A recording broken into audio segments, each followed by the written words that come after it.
Am I the meanest? Sure enough. Am I the prettiest? Sure enough. Am I the baddest mofo low down around this town? Sure enough. Well, who am I?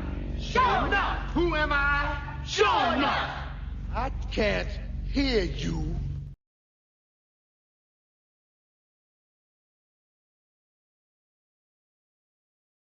That means that we punched our ticket to go try to win a Super Bowl, and that's it. We got one game at a time, starting at 1 o'clock on Sunday. Love y'all, boys. Love you. Love you. I'll go to war with every single one of you, every game, all right? Love you, 1-7. Here we go! 1, 2, 3, 1, 2, 3! Win!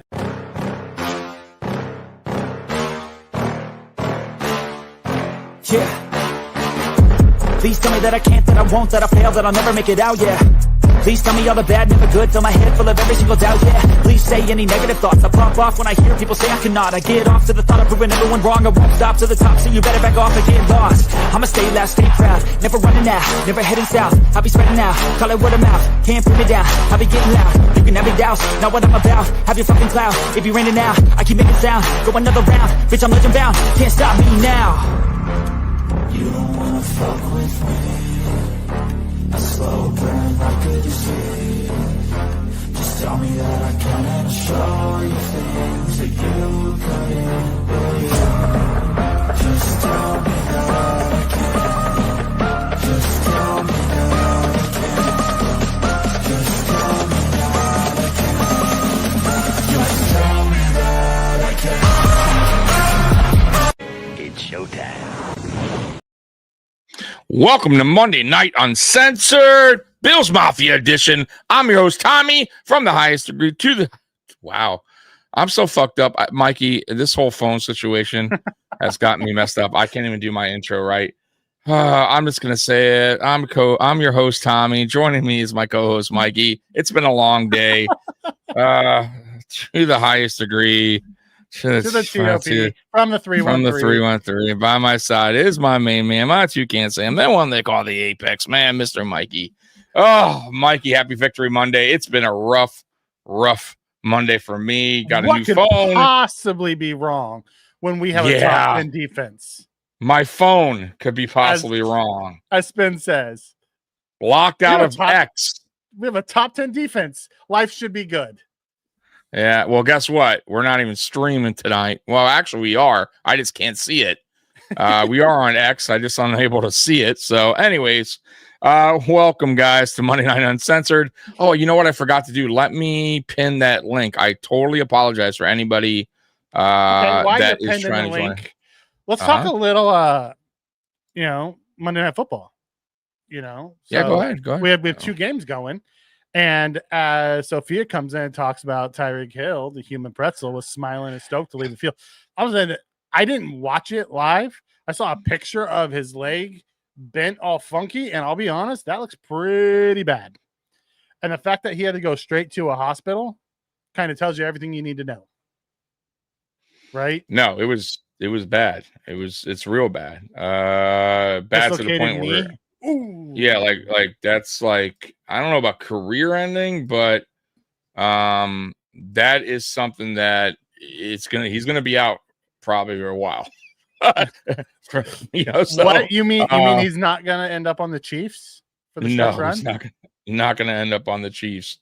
But brutal. Yeah. I never like to see that stuff. I never like seeing injury either. But oh man, that looks so bad. Mm-hmm.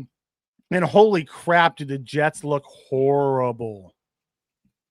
Oh my God, dude. We were talking about this before we went live. How do they stay with Fields? Like, at least they were competent with Tyrod last week against the Bucks.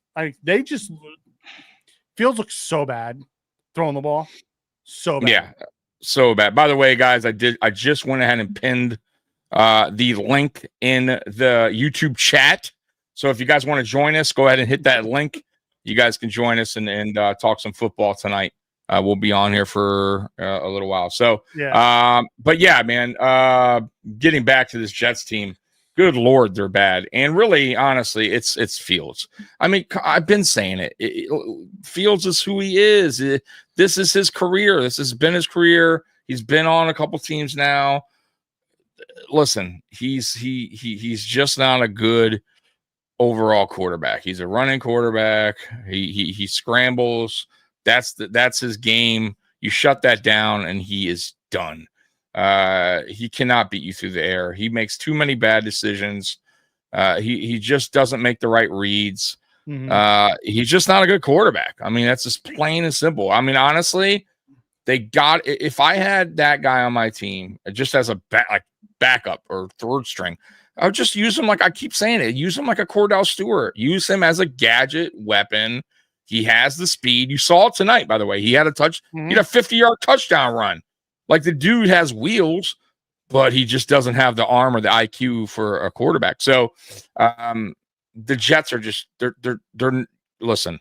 Put Tyrod in there. You use Fields here and there as a weapon. Bring him in. But as a starting quarterback, God, they're not going.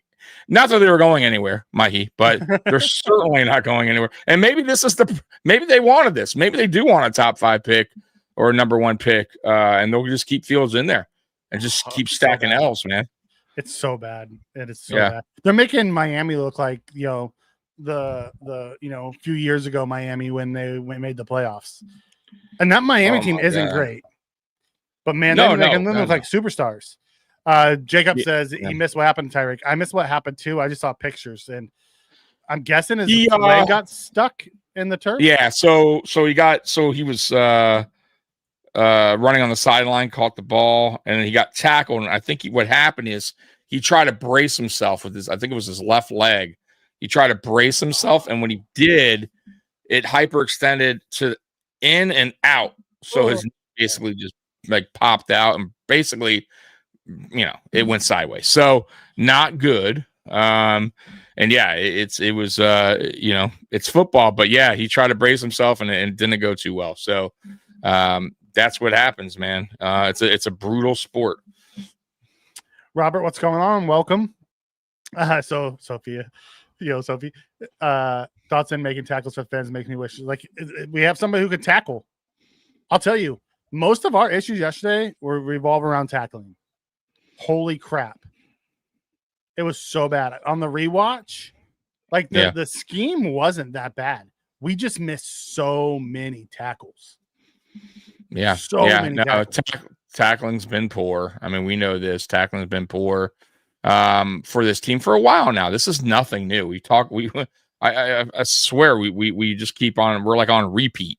It's just like week after week we talk about how poor the tackling has been on the defense. Like you said, the scheme, I'm still not crazy about it, but you're right. If you can't execute, and executing means tackling, then it's going to look worse than it is, really. So, yeah, I'm with you, Mikey. How do you fix that? I couldn't tell you. I mean, I can tell you, but clearly it's not working. You would think the coaching staff and then would get with these players and work on tackling during the offseason and all week during practice. But clearly it's either not registering or I don't know, or the players just aren't executing it either, too. It could be both. By the way, there's a touchdown by the Jets. Man, Garrett Wilson's so good. So they're going to, and he makes he makes some tough catches. So they're going to be down only 7, but they're going to have the onside kick here, which in the NFL, with the new kicking, it's very tough. But that was a phenomenal catch. He's so good. This game, honestly, it's going to look closer than what it was, because of this touchdown here, but it really wasn't. The Dolphins were in control the whole game. Yeah, DG, you're right. Bad angles and terrible tackling all game long. But you know what?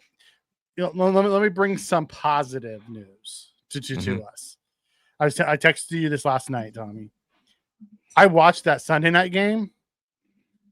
Maybe I shouldn't complain so much about the Bills' defense because holy shit. There was no defense being played last night. Cowboys, Packers. That was a fun game. I mean, to watch if you're an NFL fan. Yeah, but holy crap, there was zero defense being played.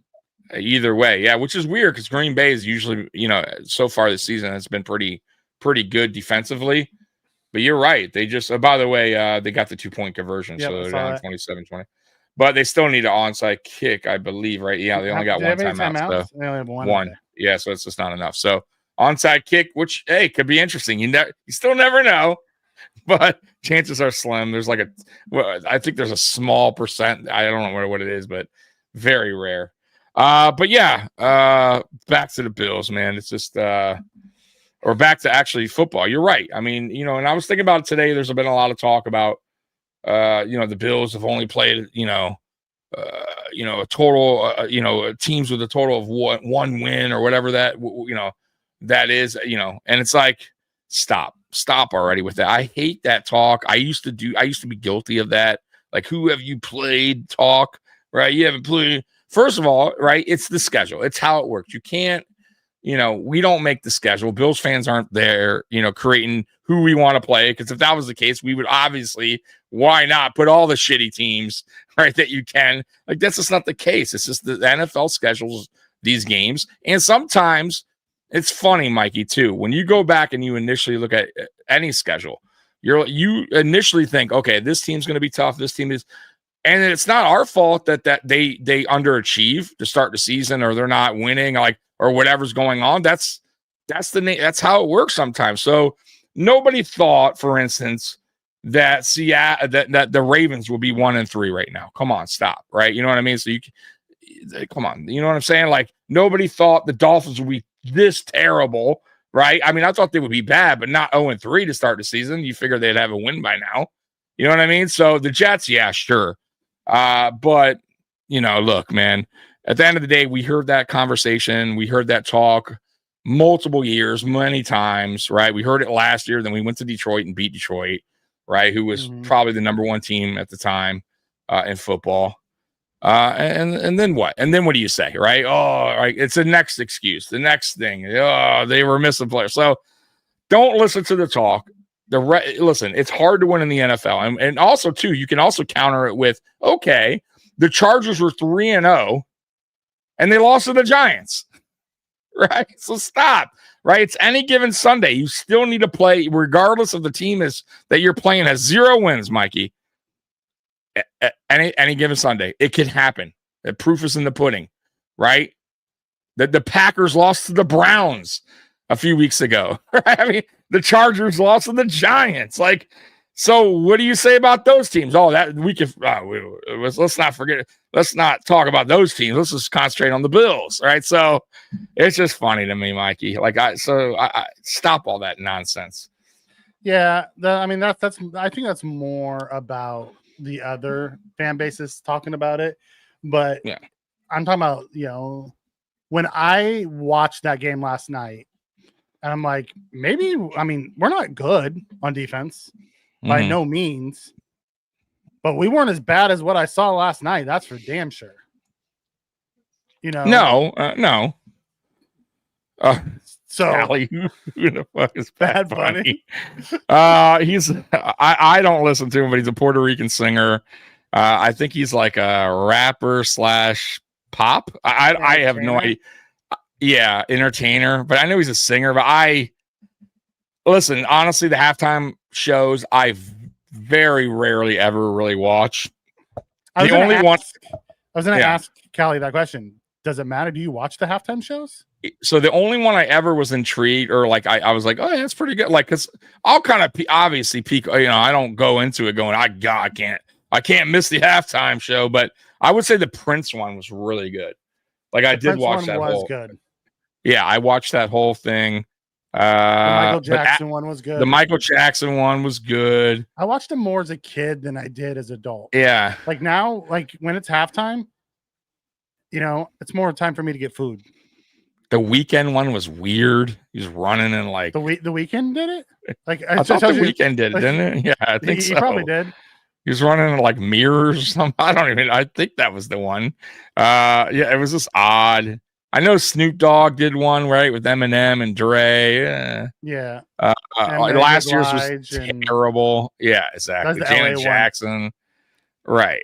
So, once again, it's nothing that I'm like looking forward to, but no. I don't think anyone really pays attention. I don't anymore. Like that was more of me as a kid. I enjoyed it. And, I know they should have had Metallica. I know Metallica wanted to do it, and it was in the Bay Area. but they're also trying to get, younger demographic, and as much as I love Metallica isn't for the younger demographic. That's more Bad Bunny. So, it is what it is. Spen, didn't we tell you to stop looking at all the pretty colors? Oh, that's great. Jets blocked the field goal last week. Can they block a punt today? Probably not. So there is Nothing 13 I've seen from seconds, them. by the way. 4th and 10. We know we've seen what happens on 13 seconds. Yeah. It is doable. They're punting. I mean, anything can happen here. Bad snap, a block, punt, return to the house. Wouldn't that be unbelievable? That would be such a Dolphin way to lose to. So it looked like, oh my God, did it go in the end zone? It didn't. Stop. The game's over. 3 seconds at the ball's at the 2. I mean, barring some miracle, it's just not going to happen. It's game set match. DG game comes in and match. says Buffalo's not really close to playing their best. They're 4-0, scoring 30 plus a game, and have won 3 games by 2 scores or more. Go Bills. At the end of the day, come week 17, we're not going to think about, oh man, we should have blown the Saints out the water. We're not going to give 2 craps about it. Let's get the W and move on. Oh yeah, 100%. Would I like for my health us to be better on defense, and maybe stop some of these 3rd and longs that keep happening? Although as bad as it looked yesterday, the numbers didn't look nearly as bad. They were 5 for 13 on 3rd down. I felt like they did way better than that.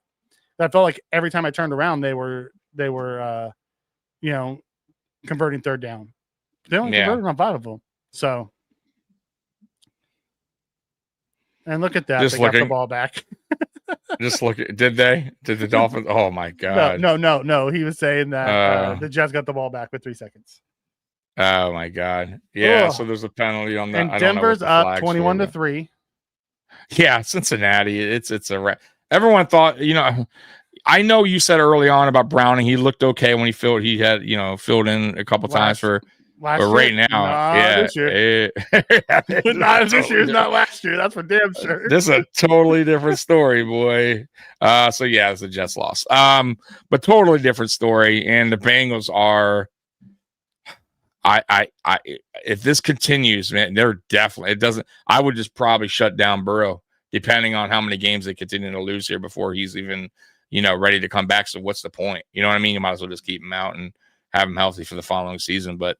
It's not looking good. If you're a Cincy fan, boy, unless he comes rough. Back and they want to play spoiler to like Baltimore or something like that. But that's a knowing his history of injuries and the bad luck he's had. I mean, what's the point? As much money as he's making, he better bring his ass back and play. But the franchise may not want to. Well, right? I don't care. I don't care. I'm not a fan of that franchise. Bring his ass. No, I know, but I'm saying the franchise itself, man. Like the GM may go, no, like you just mentioned it, the money, right? They're not risking that, right? They're, so I think the only way he comes back is if they win some games here, and there's some type of chance that they can go on a roll and get into the playoffs. But right now, man, they're getting smoked. It's not even like that's 2 games now where they're just getting pummeled. I mean, they won the first one, but he still threw 3 picks in that game and still found a way to win. That's the one he came in, though, right? At the end, right? I'm talking about that he started. He still threw 3 picks and he still found a way to win. 3. Yeah, terrible. Terrible. Callie says, Mikey, you going to Super Bowl if the Bills make it? No, I will not spend that kind of money on any football game. I will watch it from my house, and I will use the money that would have cost me to go to the Super Bowl to fly to Buffalo for the parade. Yeah, F that, man. I'll go to the parade too. Yeah, I ain't spending that kind of There's no way. No way. Ain't happening. First off, the worst seat is gonna, cost 10 times more than my entire trip to Buffalo for the parade. For the worst seat in the house. And correct. I have a better seat in front of my TV at home where it cost me $0 to watch it. Yeah, and I can't watch the Bills with people because I struggle. Like you'll see, Callie, when me and you connect later this year at the Backers Bar, it's not pretty. I'm not a fun person to watch a game with. Yeah, I don't know. I think I'm the same. It's not that I get pissy or anything. I just don't. I concentrate too much, and I don't really. like talking like to people. Yeah, that's so my thing. I don't I don't talk feel during like games. I don't want to feel like a jerk. You know what I mean? While someone's yapping in my ear. I honestly too, I don't like even a shit ton of text messaging. Like we text, but not like crazy amount. I just don't like.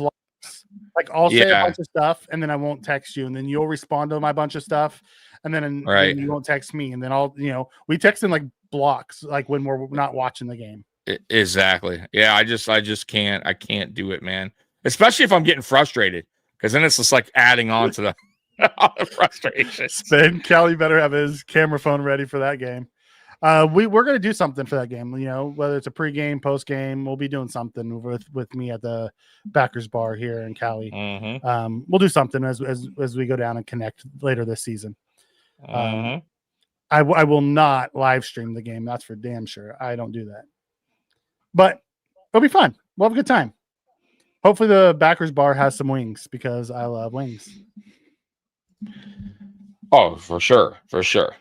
I don't like a lot of noise around me when I'm watching the Bills game either. Yeah, it's just I like to be by myself, watch the game, process it myself. Like I did one with hashtag. First year I was doing it, I jumped on with Mario, and that was the Titans game. And boy, did I lose my shit when Josh slipped on 4th down. Oh, against the Titans. Yes, it was the one and only live stream that I did. Never again. I see. I would have been dropping F-bombs there, boy. I don't know. Mario's like, I'm behind you. I'm behind you. Don't tell people. And then they did that, and I just lost my shit. Yeah, I can't. I do the halftime report. It's somewhat kind of like relieving a little bit for me. I will say that, at least for me, like I can get some stuff off my chest talking wise, because I text you, when we kind of we bitch and we don't do all bitching through text, by the way, people. We also do, compliment as well, like great play, good drive. So that's I would do. Play. Yeah, it's like analysis of the game, why it's going on. Exactly. So guys, listen, if you're in the chat, right, and you do that with your friend, you're texting back and forth about the game, try to mix it up with the good and the bad. Don't just and the ugly constantly. Yeah, and the ugly, but don't just text your friend all negative stuff. At least, hey, good drive, good series. I hate there's just constant bitching. Because there's good too, right, in these games. So try to be fair on your text, because man, that shit's annoying. But yeah, I do. I'll tell you. Finding positives is always a good thing. Absolutely. GP says I like to get picks during the game. Yeah, hey, get your picks. Okay. What's so good about McDermott? There we go, Tommy. Let's start this. Find me some positives. His win percentage is wonderful. Yes, win percentage is great. He finally owned up to his frustrations and walked up and gave Josh a hug last week in the post game. He did. Yeah, and you know what? He should do that every game, because he's the real reason why he's still the head coach here, if we're going to be honest. Am I already digging into him? That's not a positive. Let me so yeah, I went to go say something nice. It's more fun to bitch and complain. It really is. He claps well. I think his clapping's really good. It's on point. The harder he claps, the more the defense tends to play harder. Yeah. He I don't know.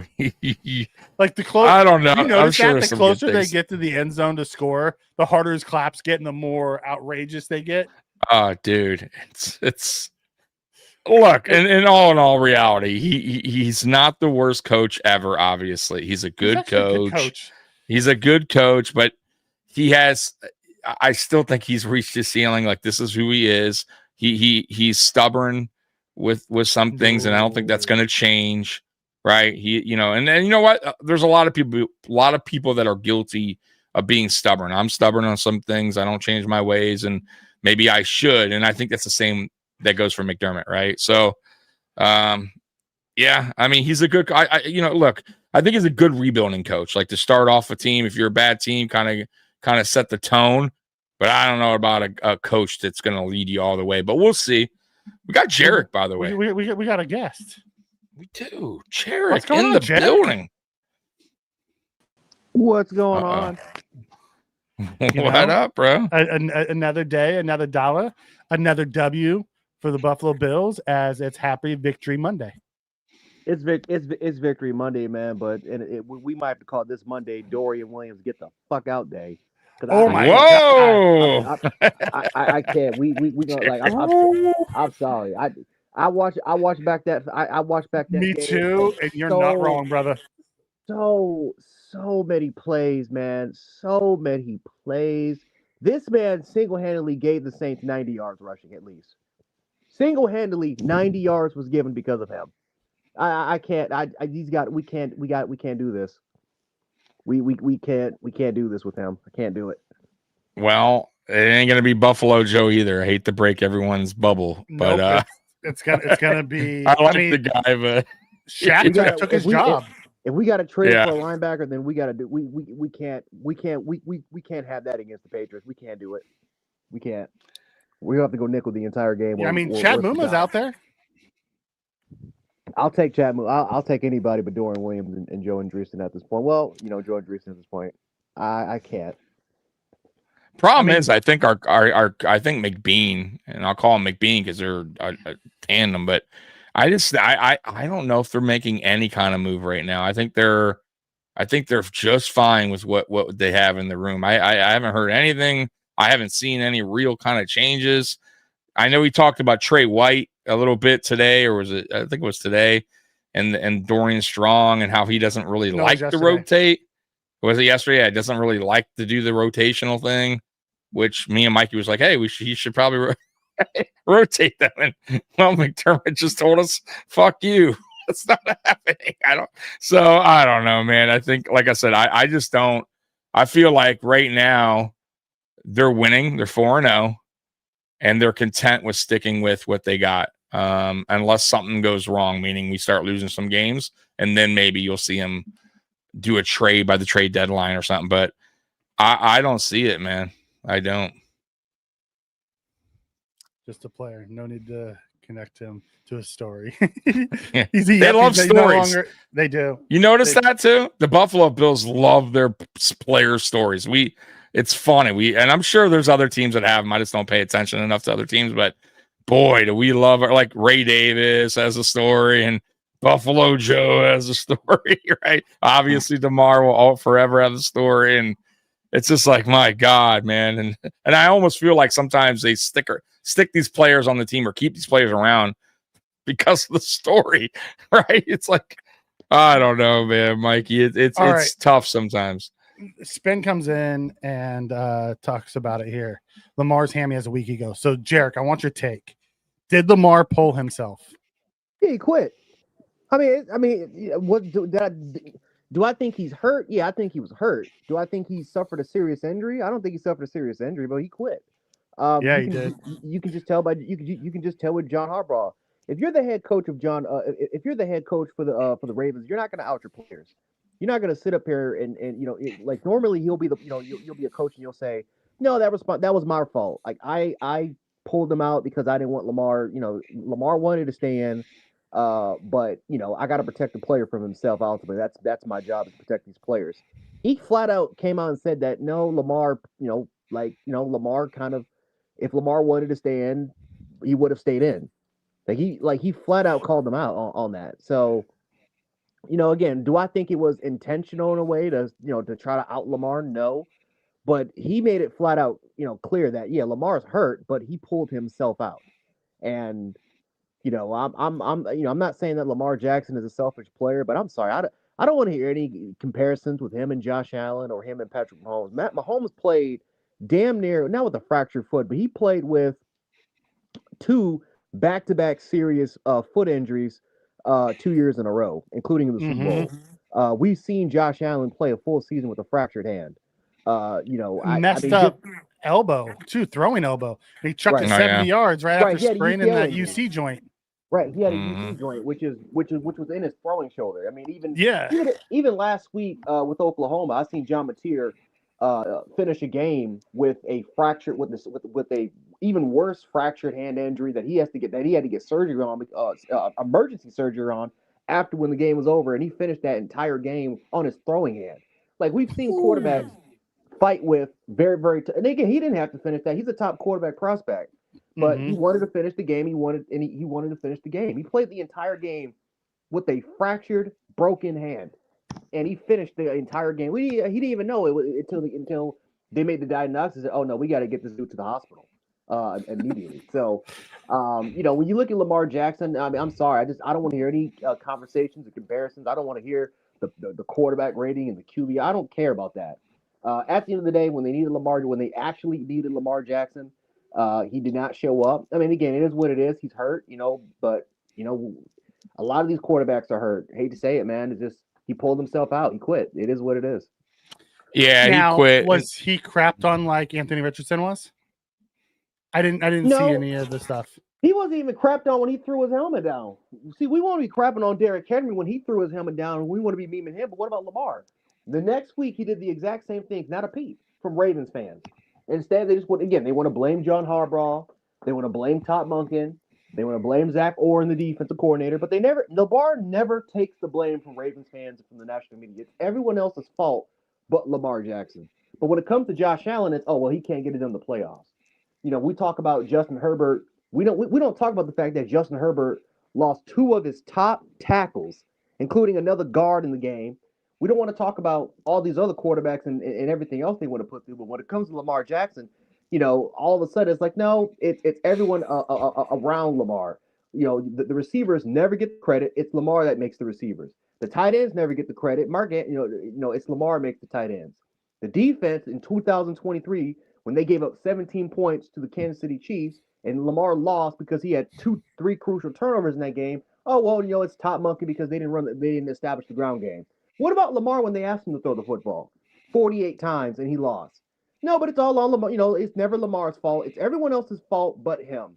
So we want to talk about Josh Allen being the media darling. How about Lamar Jackson being the media darling and how he rarely gets the scrutiny? But we can be honest here, and I'm talking from a black perspective. We can be real here. It's because of what happened in 2018 and the criticism that he was getting, and because of what happened over the last couple years. People have never forgotten that, and they've always used that for Lamar Jackson. He is the media darling in today's world, and we never want to talk about it, but that's the uncomfortable truth. He's a media darling. Yeah, I mean, I'm with that. I kind of get where you're going with that, and I think certain players, get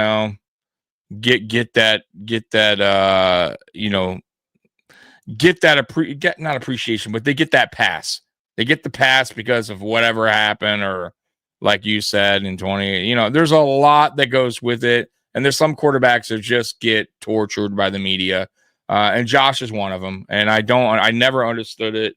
It's starting to change a little bit with certain media guys out there, national media guys with Josh. They're starting to come around a little bit and understand what the real deal is when it comes to Josh Allen and this team. But yeah, you're absolutely right. And did Lamar quit? Of course he did. Absolutely. The team was getting bashed. He didn't want any part of that anymore. He went and said, went on the sideline with some bullshit hamstring, which you can never, it's not like they could tell, it's a soft tissue injury. Anyone could say they're hurt on that. And, with that. So, yeah, man, I just think he quit. I think he knew that anything he was going to do out there wasn't going to work. And it's sad, man. What's going on, Matthew? How you doing, brother? What's up, Tommy? What up, man? Hooray. Everyone clapped up for the Dolphins. They beat the worst team in football by a touchdown. Round of applause, everyone. All right. Yeah. Woo-wee. Well, listen, they were also one of the worst teams in football. They were the 2 worst teams in football, right? Both 0-3.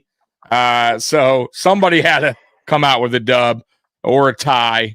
And it was the Dolphins tonight. But you're right. Like the Jets just showed that they are probably, if not, they are the worst team. I mean, I don't know. I don't know what else to say, guys. They're pretty I was bad. rooting for the Jets. I wanted the Jets to win. From a Bills fan, I wanted the Jets to win, but because Yeah, I hate the Dolphins. I live in South Florida, so I have too many interactions with Dolphins fans. It's horrible. Yeah, But no, listen, I I hate the Dolphins, so I get it. I bought into the Jets preseason. I always fall into the like last year as a Bills fan. I picked the Bills to go second in the division. I bought into the Jets Aaron Rodgers hype. Oh no, Matthew. You learned a lesson, didn't you? You learned a valuable Yes, lesson there, but Matthew. here this year I picked the final AFC East standings to go Bills number 1, Dolphins number 4, Patriots number 3, Jets number 2. Looks like that's all wrong. Yeah, I had the Patriots. I think my early prediction for the division was Bills, Patriots, Jets, Dolphins. So I'm obviously wrong about the Jets Dolphins one, but I was close. You know, they're both going to be bottom of the of the division, I think, unless Yeah, the Dolphins come bottom out of the forward. league, but Yeah, well, and Tariq now is gone for the season, so that's going to hurt the Dolphins, oh you yeah. know, as well. So, And now I they mean, can't get any trade value out of him. no, that's it. That's a wrap. Waller's had a good game tonight. I'm interested to see if you could continue that for the rest of the season. Jarek, what do you think about Waller tonight? Do you think that's going to continue? I mean, it's gonna have they gonna have no choice. I mean, they literally. I mean, their entire offense is gonna change now with Tyreek. They're gonna run a lot more. You're gonna see a lot more kind of pistol variations. I mean, a lot more kind of play action now. I mean, they're gonna have to start pushing the ball up the field because Waller's not an intermediate player. So they're gonna have to start pushing the ball a little more, a little vertically with Waller. He is an excellent red zone target. I think they're gonna use him out on a lot of leaks. A lot of shallows underneath digs under his way, but I mean, yeah, he'll be the second most targeted player, I would say, right behind Waddle. Yeah, I think so too. And then obviously they're gonna have to lean on the run game a little bit more, to help them out. But I still they're probably what would you say 7 to 8 wins probably this year, somewhere around there. That team without Hill is a 4 to 5. That's You a think bad so? football team. That's a terrible Yeah. team without Hill. I mean, I have to look Four at to their five. schedule. I have to look at their schedule because there's going to be some games there. I know they have decent. Let me see here. They got a decently easy schedule coming up, if I'm not mistaken. So they play Carolina. That should be a win, but Carolina's weird. At Cleveland, once again, it's a toss up. At Atlanta, they'll probably lose. Home against Baltimore, they'll probably lose. Home against Buffalo, at Buffalo, they're going to lose. Washington, lose. New Orleans, they're going to win. At the Jets, they're going to win. At Pittsburgh, that's a toss-up. Bengals, they should win, depending if Burrow's back or not. Tampa and New England. So they have some wins there. So at least you can count on the Carolina, that's 1. Let's see here. The Cleveland game, let's say they win against the Cleveland, that's 2. New Orleans 3, Jets 4, Cincy 5. And then they got the win tonight. So 6 wins. About 5-6 wins. So you're right, Jared. About 5-6 wins for the Dolphins. Oh, not good. One thing I will say about Tyreek Hill, now I don't know if you tell, so I'm a huge Florida State fan, but what I saw with Tyreek's injury today was very similar to what I saw with Jordan Travis that 2023 season. With him like completely snapping his leg in half. I don't know if he's going to be able to play football again because when Jordan Travis was able to recover, and remember, Jets drafted him, and he like played very very little, like only like in the practice squad. But then he finally realized, like, yeah, it's not worth it. Like, I can't be productive. Like, well, there's been gruesome injuries like that I've seen. Like Chubb, I believe, had that one happen to him. It just depends, honestly. They're gonna do the MRI. They're gonna see the severity of it, but he'll definitely miss a year. And, just depends if, honestly, depends on if he even wants to deal with that, because the rehab is going to be a bitch.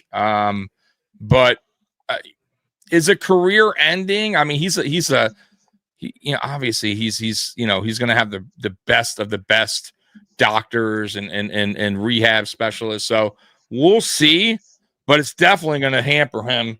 And it's going to keep him out for at least a year. So, and then the Dolphins have a decision to make if they want to keep him or not after that. So, more than likely they don't. So we'll see what happens to him. It sucks. I never, for a player, I never like to see that, but it happens. It's a brutal sport. But anything else, man, tonight, Matthew? What you got? What else you got tonight, man? I'm heading out, but I feel good versus the Pats. Should be an easy win. 4-0, man. Let's continue. Go Bills, Matthews. Peace out, brother. Matthews out of here. So yeah, man. Let's see here. All right. Now it's down to me and you, Jarek. Mikey will be back soon, guys. Mikey's doing something. I don't know what Mikey's doing. So what do you feel about this record so far, man? 4-0. Are you confident that we can continue this winning streak? And we're like, where do you see us losing during this season? The Patriots. I think the Patriots give you the biggest threat because of their defense. Christian Gonzalez and Carlton Davis, that's a really good quarterback tandem duo. Now their safety play is a little question mark for me. But overall wise, I mean, they have, they got a solid foundation defensively. They got players that can give us some sort of disruption in the interior, especially with Christian Barmore. He's looked really, really good so far. But for what the Patriots want to do offensively is they want to try to establish more of a ground game, do a lot of play action, RPO-based concepts. But very similar for what you saw with the Saints. They run a mixture of gap and zone. But this is actually kind of concerning because in 3 games where teams have rushed for 150 yards on us, they have attacked the perimeter. And a lot of it is because of Joey Bosa. Joey Bosa has not played well as an edge setter. Now, of course, the 2-point conversion, there's some plays out there he plays really well, including the 2-point conversion. But they're going specifically at Joey Bosa, and Joey Bosa continues to take either the wrong leverage or his rush angles are just off. He's rushing up the field a little bit too often instead of Doesn't that seem the case, Eric, though, of every player we have? It seems like they all take the same wide angle. Every single one of them. It's a little concern. Yeah, it's a little concerning. You can tell Joey Bosa, again, when he played with the Chargers, he didn't have to play that sort of responsibility of just, of setting the edge. Not with the defense he played. Why? Because their linebackers and safeties were fast. Like when you got Derwin James and Kenneth Murray, and then your defensive ends could literally collapse that pocket because you're playing on the opposite side of you was Ingram and Khalil Mack. Like those were the edge rushers that played with Joey Bosa. So those were guys that can, that they just went up there and just collapsed the pocket. And if they went outside, they had the speed at the linebacker and safety position and corner position as well to be able to kind of get out there and close that down. So over here, it's just a different story. We don't have nowhere near the speed and the same athleticism that Chargers did have. And so, your defense is a little bit different, but it's not just him. I mean, your defensive tackles as well. Daquan Jones as a run defender has not been good. As a pass rusher, he's actually played really well. Yeah, he's actually stepped up. But as a run defender, he's not. I don't even want to see him on rundowns anymore. I want to see Deion Walker on the rundowns because now he's starting to get the double teams. Because teams have figured out now that okay, if we try to pin Deion Walker down, he's just going to swim you. He's just going to hit a swim move over you.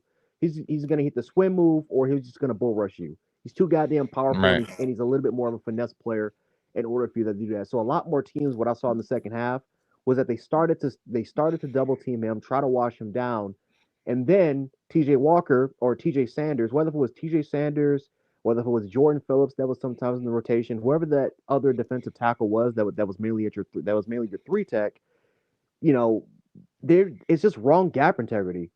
Sanders is just he's winning. The problem is though he's not patient Phillips is just I don't know what Phillips is doing. I don't. He's a bargain Yeah. pickup, man. He's not. Me and Mikey talked about it. He's Yeah. he's exactly what you paid for. I mean, like you're getting what they paid for, right? Which is not great results, but league vet minimum. right. So I mean, what do you really? You know, we can't complain as fans. Like, like it's just we could complain you know about the what? signing, right? Yeah, Maybe but you know. But this is another issue of just not just getting a one tech, and it sucks that Walker has to play that role because that's not what he is. Now I understand that they want to try to teach him and develop into that role because I think ultimately at the end of the day, they want he's you cannot just play him at 1 or 3 tech. He can play 4-eye. He can play 5 at occasions. And actually, I think he's actually better fit as a 5. I actually think that's how good he is, especially for what I was able to see at Kentucky. Because that's when because unlike all of our defensive players, Landon Jackson, the man actually has a pass rush plan. And and it's like we keep taking him out on pass rushing situations because why do we keep doing that? Because the Saints had an established run game. They knew McDermott and Babbage knew damn well how important he actually is to the run game in terms of how good he is in terms of dealing with the pin blocks. So it's like you don't want to put all that weight in terms of having increased snap count with Deion Walker. So you have to try to rotate. And unfortunately, he's down on pass rushing situations, and you can have Daquan Jones and TJ Sanders who are pretty good with pass rushing situations. The problem is that with TJ Sanders on run fits, he's a liability, and then in pass rush situations, he can win. He can win. As a matter of fact, he actually caused a sack by winning right away with the snatch swim on the inside, and then Joey Bosa was able to do a spin move. AJ Epinesa was able to loop around, and that's how the sack happened. But then you have other situations, Spencer Rattler twice, where it's just wrong. He's just not patient enough, and he's just out of his pass rushing lanes.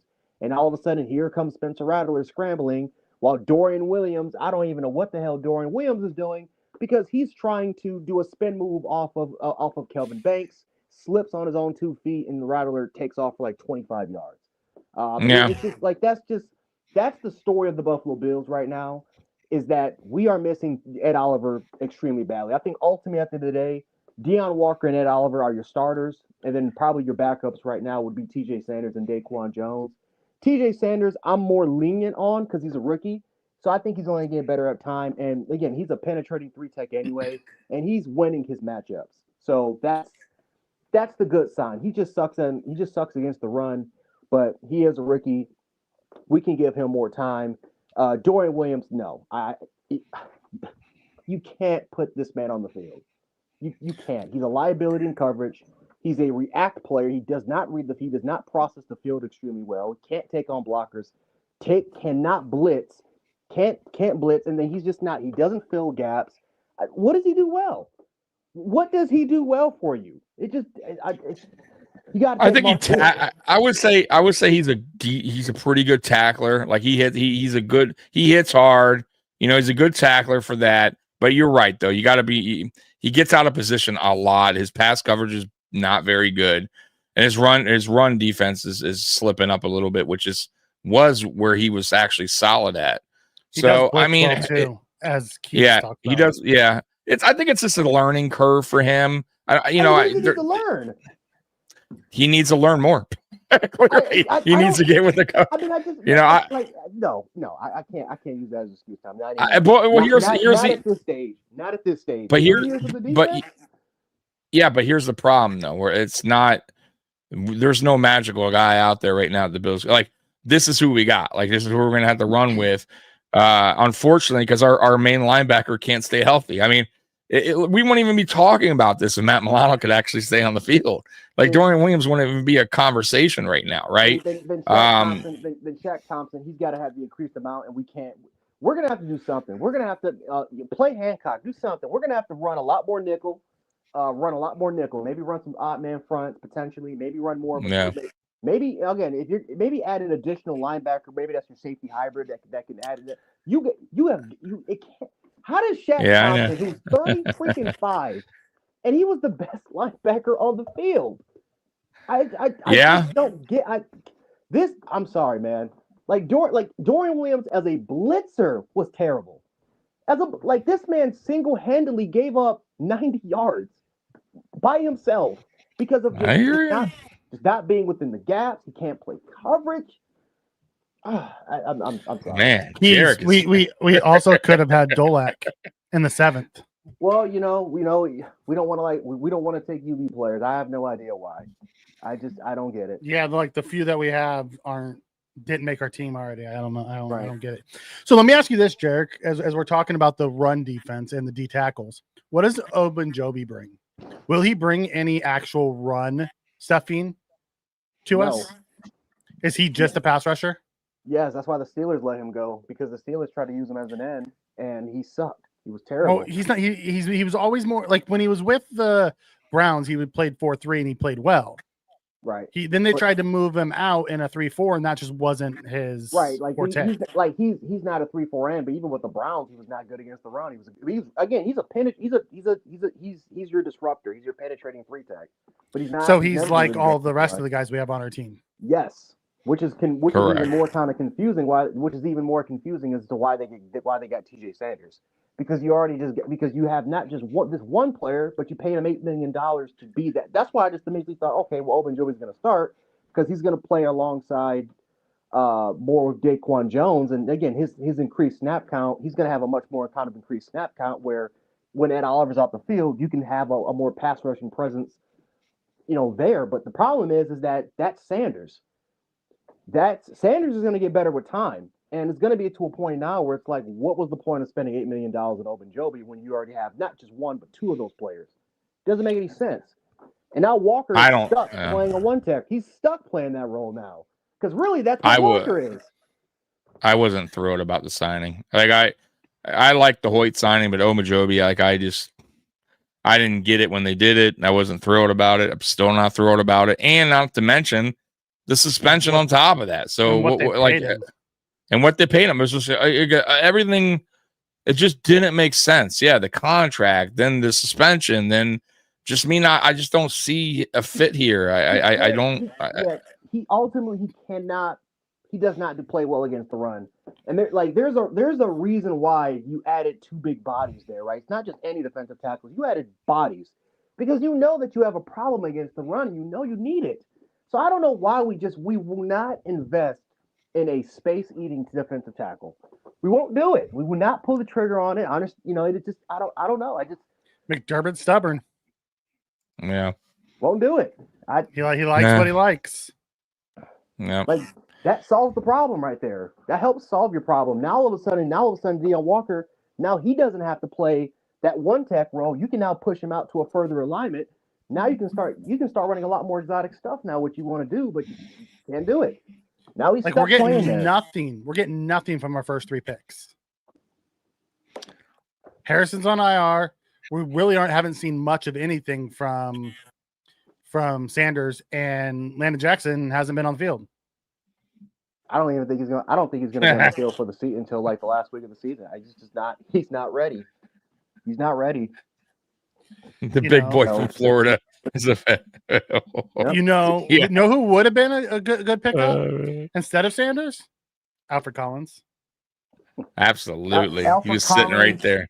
Jonas Sanker, Xavier Watts, but it is what it is. We don't want to draft an actual can't range. Yeah. Man, could you imagine having Watts on this defense right now? Oh, and that Sanker kid, he looked real good. Yeah, an actual field safety with range. Imagine that. Cam Kitchens, the year before. Yeah. Bomb bullet, but it is what it is. We don't know when it comes to rangy safeties. That's not what we want. We want to get 2 box guys. Makuba, right? Makuba, in the 3rd round, yeah. I'm watching where we're talking about CB2. I'm watching Amos look pretty in freaking Washington. Oh my God. I'm tired of it, guys. I'm tired of it. I'm tired of us just being. But here's the thing: we're 4-0. Yeah, we're 4-0. We're 4-0. But like Tommy says, man, I just look at January, man. I know that this could potentially be a problem. Just the lack of and it's the same issues that we complain about: lack of athleticism, just not having the right sort of personnel out there in those situations. You just know if we do lose in January, we know exactly what the problem is going to be. It's gonna be our defense. We can't stop an Yep. offense. And if Josh isn't perfect, like even when Josh was fucking perfect, we still lost. Yeah. Go back to the 13-second game. Josh was Literally was perfect perfect. that postseason, and we still lost. Mm-hmm. I mean, look, man, guys. At the end of the day, so we could, because I kind of feel like this. I don't feel like this. No, not a rabbit. I don't care. We can go down millions of rabbit holes, but I feel like we've kind of went into this dark, gloomy Monday Night Uncensored here, which is fine. We can do that. This is an open. We can say whatever the fuck we want here, but look, the reality is this, and I keep saying it, and Mikey says it a lot too. We can bitch about McDermott, and we could keep on going, and I'm guilty of it a lot, and we could complain. But here's the deal: it's not going to change, right? Like. So we have a defensive-minded head coach, and the defense is a problem. Yeah, we get that. We say it every fucking year, right? We go into the playoffs. The defense is what causes the issue. It sucks, and it sucks that we have to always talk about it, but it's just the reality of things, right? This is what McDermott wants. This is the defensive. These are the kind of players he wants for his scheme, and this is the results we're going to get year after year. I don't care who you bring in here. Like, I get the whole Ryan Nielsen thing, the hype, and I get it. He's probably, you know what? He's probably is a really good defensive line coach and a good defensive assistant. But if he doesn't really have truly his hands on it, and it's not the players he would prefer, then what does it really matter, right? At the end of the day, the results are still going to be the results. Now, Hoyt will be interesting. I am curious to see. I'm curious to see when Ed gets back, like when everybody gets back, right? Milano, like, will this defense start to look a little bit better against the run with those type of players back? We'll see what happens. But the end of the day, I still go by with what I've been saying for the past 2 or 3 years now, which is the offense is if I'm being at this point, I mean, I'm going against McDermott. I'm saying, you know what? Fuck it. We're going to load up on offense. We just have to outscore. We have to score 40 points in the playoffs to really have a chance here. In reality, I mean, honestly, the offense has to go ham, and you better hope to God that you have the ball last on offense, because if not, I don't trust the defense, right? Now I'll say this though, this year, Mikey brought it up too, I think on our last podcast, the defense actually has had some stops this year in crucial moments of the game, even though they've been shitty.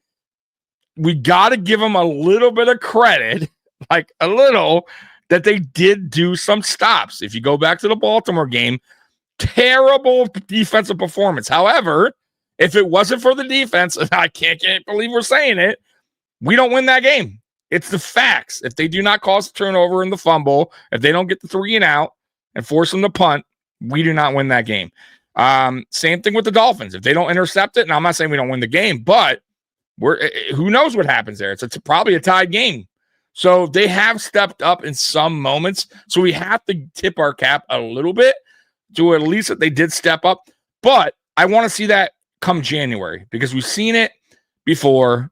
We know we could beat the Chiefs in the regular season. We probably will do it again. But you saw the Chiefs, what they did against the Ravens. That's the Chiefs that I'm worried about. The Ravens. It don't matter. No, I know, but the Chiefs are in control. Starters on defense out. I get it, but the Chiefs are the Chiefs, right, Mike? You know that. Come on now. I'm not saying, but I'm saying and I don't know if the healthier. Chiefs are dropping that type of thing. But they're getting but they're getting defense. Maybe not, but they're they're still a dangerous team. Ultimately, Tommy, these are going to be the 3 things that's going to stop us from making the playoffs, because that's all good and well. But we did this last year. The defense last year made crucial stops. We were one of the best teams on 3rd and short situations, but we were one of the worst teams on 3rd and long situations. Ultimately, this is what's going to happen. They're going to target the safeties because that game, I thought Bishop played solid. Rapp was okay, but your safeties did not do a good job in terms of forcing tight window throws, trying to make Spencer Rattler try to make more of those later throws. A lot of those like the Bedford, the one that everyone blames Bedford on, that's on your safeties for not making that tighter. That's not on your corner. Your corner's in the right position. Where's your safety? No, your safety just again that's that's on Bishop because again the quarterback held the safety down, but your safety's got to recognize that. Thank God the drop touchdown that happened. What happens? Why? Because Taylor Rapp messes up on the particular play, slips. Why? How does he slip? Because he's backpedaling the wrong way, and so he slips. And so ultimately, thank God that's a drop, but that's on your safety play. Your CB2 situation, you better hope and pray that Maxwell. We better hope and pray that Maxwell Harrison not only can come back, but he understands this defense because obviously, you're going to have an understanding of the playbook, but it's a different thing when you have to try to operate that when it comes to full on game speed. We better hope and pray that he does this because if he does it, we're gonna have a problem. I don't think We're gonna so. have a problem. I don't think you're going to see him, Jarek. I'm going to be honest with you. I want to see Dorian Strong. That's what I want to see. Right. Yeah, Harrison, I think you could. I now, of course, I could be wrong, and maybe Mikey could be wrong too on the Harrison thing. But I have a feeling that you're just not going to see him this year. I just have that weird feeling that he's so behind on the playbook. They're not going to and I don't even know what the deal is. Like, we don't know yet if he's 100% yet. He's just got returned. He's just returning to practice, so we don't know how he's feeling, like physically either. And man, if he really is behind on the playbook, like McDermott kind of hinted, that's not good. So I just McDermott, he's not gonna put a guy out there that he doesn't trust that's behind. So we'll see. And I think the only way he gets out there, guys, is if there's injuries. I'm talking Dorian Strong gets injured. I'm talking about Trey. There's just no other option out there. Then maybe he gets thrown in the mix. But outside of that, very much like Taylor or like Cole Bishop last year. The only reason Cole Bishop played is because of the injuries last year. Correct. Yep. He was kind of forced in there. Yep. Pretty much. And he knew, and from what we've heard, he knew the defense. The problem was that when he got out there, he couldn't perform. He knew the defense from front to back. That's what all the coaches were complimenting. But when you get on the it's a different story when you get on the field. And it's a different animal. Yeah. You have to be able to read it. Yeah, and the game is fast. They always say that, a lot of rookies, the game is a little bit fast at first and starts to slow down for him. So you got to remember, he missed all preseason, right? And he's just thrown in there like Mike, it's a different beast when those lights come on and you got, it's not practice, right? So I think missing that time was it hurt him big time. This year too. I mean, really, honestly, he missed a lot of time. He got to play one game, Mikey, really, in that third preseason. I think we got to see him. Yeah, Bishop. So really, I mean, it's not a lot. You know what I mean? So I still feel like there's holes in his game. Camp though, he got more camp this year. He did get a little bit more camp. Yeah, a little bit, but not a whole bunch. He still got hurt. But you're right, a little bit more camp. He had that third preseason game, and I think he played most of the game too. Second and third. He played a bunch in the second and played most of some of the third. Yeah. So I mean, either way, I think it's just a learning curve for him. I think he's shown improvement this year. I'm not gonna lie. I think he's done some stuff that's done stuff well. I also think he's done stuff that he needs to correct and fix. He's intriguing. I'm not gonna lie. I think there's something there. Maybe he could turn things around and become a good starting safety, but Rapp is a problem. I don't think Rapp's the answer here. I think they messed that up. Taking a step back this year. Yeah, like he was good last year. He's taking a step back this year. Man, I hope it's Hancock and Bishop as our future at safeties. That'd be great. But nothing I've seen tells me they're going to give Hancock any shot. And he deserves it. I think he'll get a shot next year. I think next offseason is where he'll get the opportunity to earn that. But you're right. Barring injury, here's another thing. Barring injury, Hancock probably won't get in there as a starting safety this season. Right. He's got to get in front of Cam Lewis, which Cam Lewis played, and he was terrible. Like a lot of the reserve players, a lot. Oh, and DeMar, you're right. Jeez. Yeah, we're bad. Your reserves were bad. Cam missed the first tackle on the first Rattler run. Yeah, but here's the deal, guys. It could be worse. If you watched, if you watched around the league yesterday, there's some really bad defenses out there, and it could be a whole lot worse. I get that we're discussing the Bills and we're fans of the Bills, so we look at the details more, but we're trying to find a way to get us over the hump. So Yeah. I pulled up funny because I was just curious when the last time the Bills started 4-0. So I'll give you guys a breakdown of the years, right? Kind of pretty cool. So 1964, if we're going to start from the beginning, we wound up being AFL champions. We were 12-2 that season, Mikey. 1965, 10-3-1. AFL champions. Good old AFL. 75, we started off 4-0. We finished 8-6, missed the playoffs, right? 1980, we made the playoffs 11-5. We lost the divisional round. And you got, let's see here, 1988, 12-4. You lost the AFC championship game. That was brutal. I think that was to Cleveland.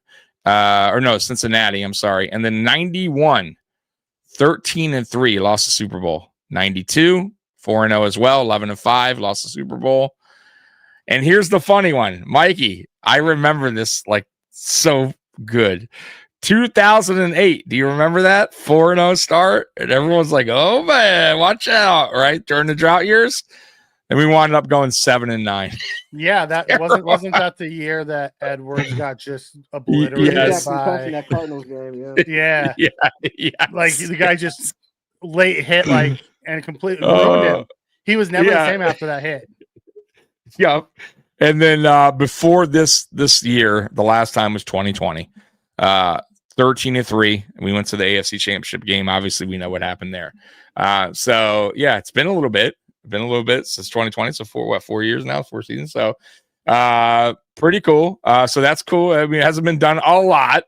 But yeah, that one season, man, it brought back bad memories because I was like, oh my God, we're 4-0. Trent Edwards, what the hell's going on? And then boom, right down to reality, man. So it's real quick. Reality sunk in, man. We're a bad team. Real fast, really fast. Oh my God. That happened. So, Mikey, let's because we're gonna wrap this up soon. I'm gonna get through these things real quick. I got a report card, and we can agree and stock up, stock down. So here we go. All stock up, stock down, Mikey. And you guys can, obviously put your 2 cents in. I won't read it, the article or whatever, but stock up, Josh Allen. Do we agree? Yeah. Okay, there we go. Pretty simple. Stock down, Dawson Knox. Why do they have him as stock down? Okay, it says Knox is let's see here. It says Knox is in a tough situation given that he's sharing snaps at the tight end position with Kincaid and Jackson Halls. Within the offense that isn't exactly throwing it all over the yard on any given Sunday. The Saints did not have any answer for running back James Cook on the ground. So the Bills only attempted 22 passes, but Knox has to be able to command more than one target. Oh, so that's why they're saying that. Yeah, I think his snap count was also the lowest among all the tight ends. But again, we didn't really. That's the thing about and Joe Brady. He got away from in the second quarter. We didn't really run a lot of 12-13 personnel in the quarters. So I think it's like a lot of that. I think has to kind of do with more coaching than the player itself. Yeah, I would keep him off the list. I'd say neutral, stock neutral for Knox. That's not Knox's issue. Yeah, that was a game plan issue. Cole Bishop, stock up. Yes, you have. It was nice to see him actually read a play and go, because right after Sanker made that pick, remember I texted you, I'm like, why can't one of our safeties do that? And then Cole Bishop made that play. I'm like, oh, maybe they can. Yeah, and that was if he doesn't make the play, that's a touchdown. And even if he doesn't get the interception, there's at least a field goal there. So stock down, Greg Groot. Yeah, I swear they just stat watch. I would not put Groot on. Bill's Wire. Yes.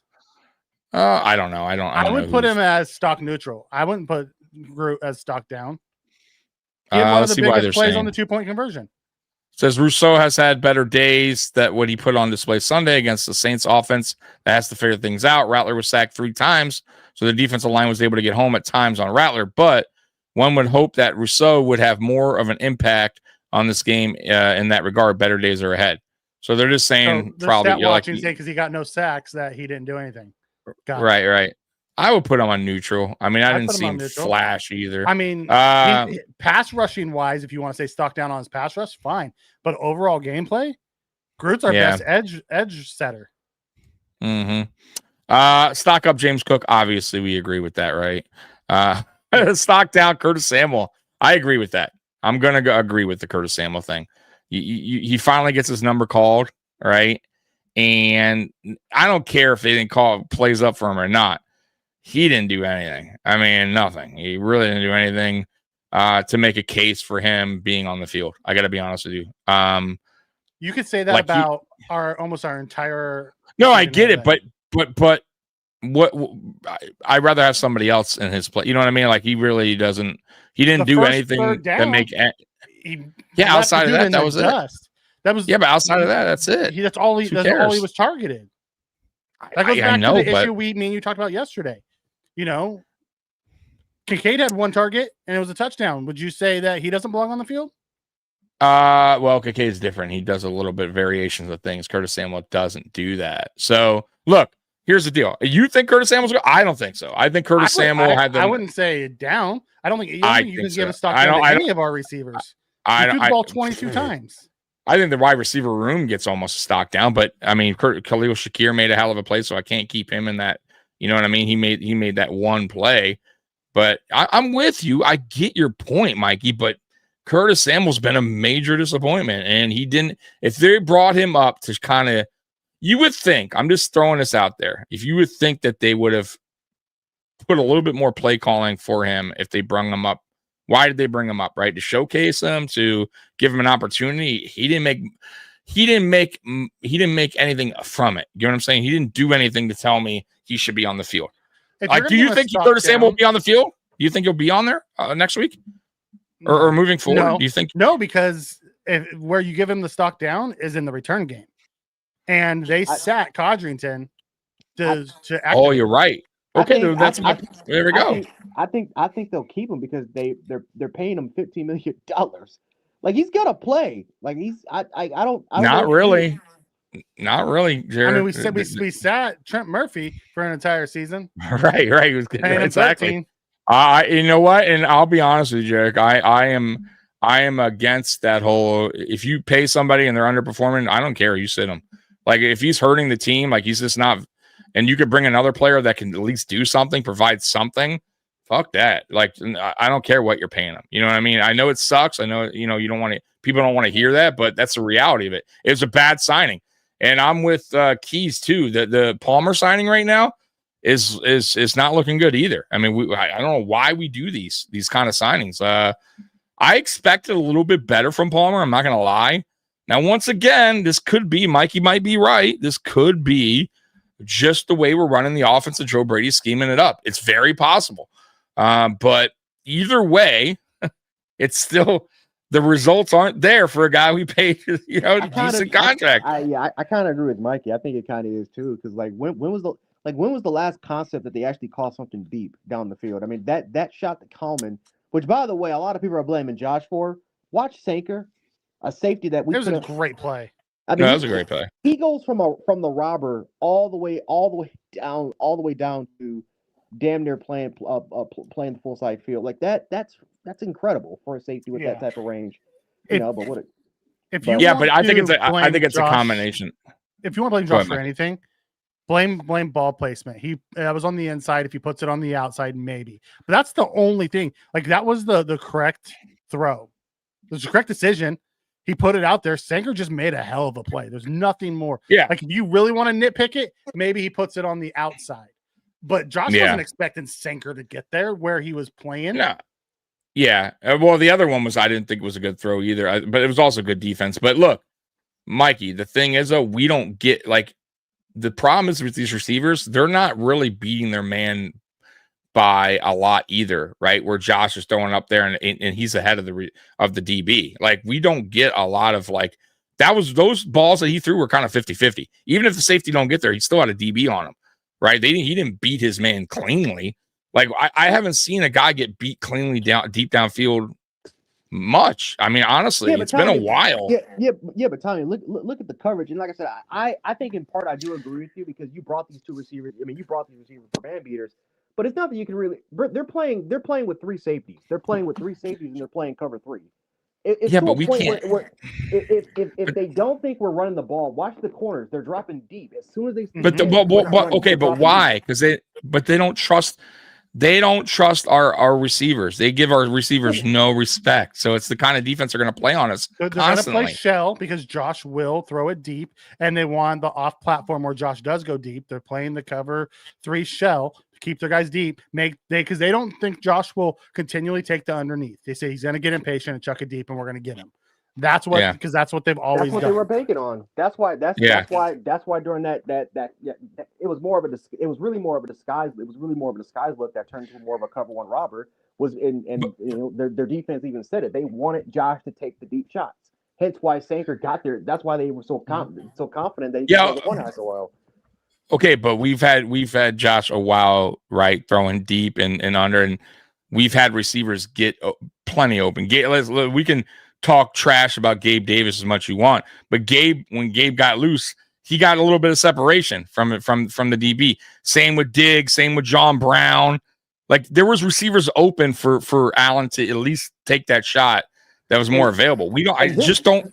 So listen, here's the problem, and it's simple. I'm not blaming it all on the receivers. But I think it's a combination of both. I think it's Joe Brady in the scheme and the receivers. I think they're both. I think the receivers are having a little bit of issue separation. We just don't have that. I just don't. I haven't seen it. And when play calls are, but Jared, tell me this. Okay, listen. When play calls are called in, here's what I'm seeing. At least on the All 22 when I watch a game, play calls comes in. A lot of the time, Allen gets the ball. He goes through his reads. Boom, boom, boom, boom. Right? Every quarterback has a clock in his head. They know when they have to get out of the pocket, step out of the pocket, get out of the pocket, create more space. It happens way too much on this team where Allen has to play scramble drill, right? And he has to buy more time for these guys to then create separation. But by then, that's not the play call. The play call is over with at that point. Now it's a scramble drill. Let's see if he can get open. And who does it best? Allen does it best, right? I get that, and that's why we appreciate him. But the initial play calls, a lot of the time, they go off script, and that's because Allen can't find a weapon or he can't find his reads early enough in the routes, and he gets out of there, and then he buys time, and then that's when you see a Palmer get open, a Keon get open, but that wasn't the initial play call. So I just want better. I just feel like we could keep saying it's the scheme and it's what the defense is playing. But man, dude, come on, man. Like I've seen better from receivers on this team. Get open, bro. If teams were playing a lot of man coverage on us, I would get it, but they're not. Let me ask you this: okay, I'll do one better. Let's say we had Jamar Chase on this team. Yeah. Does he get open separation? Oh yeah.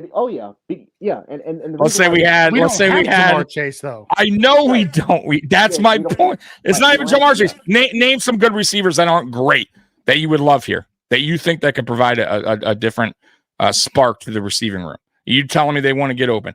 Would Jalen Waddle do better here? Who broke his leg? Who broke his leg? Would Waddle do better here? Would Waddle do better here? I really don't think so.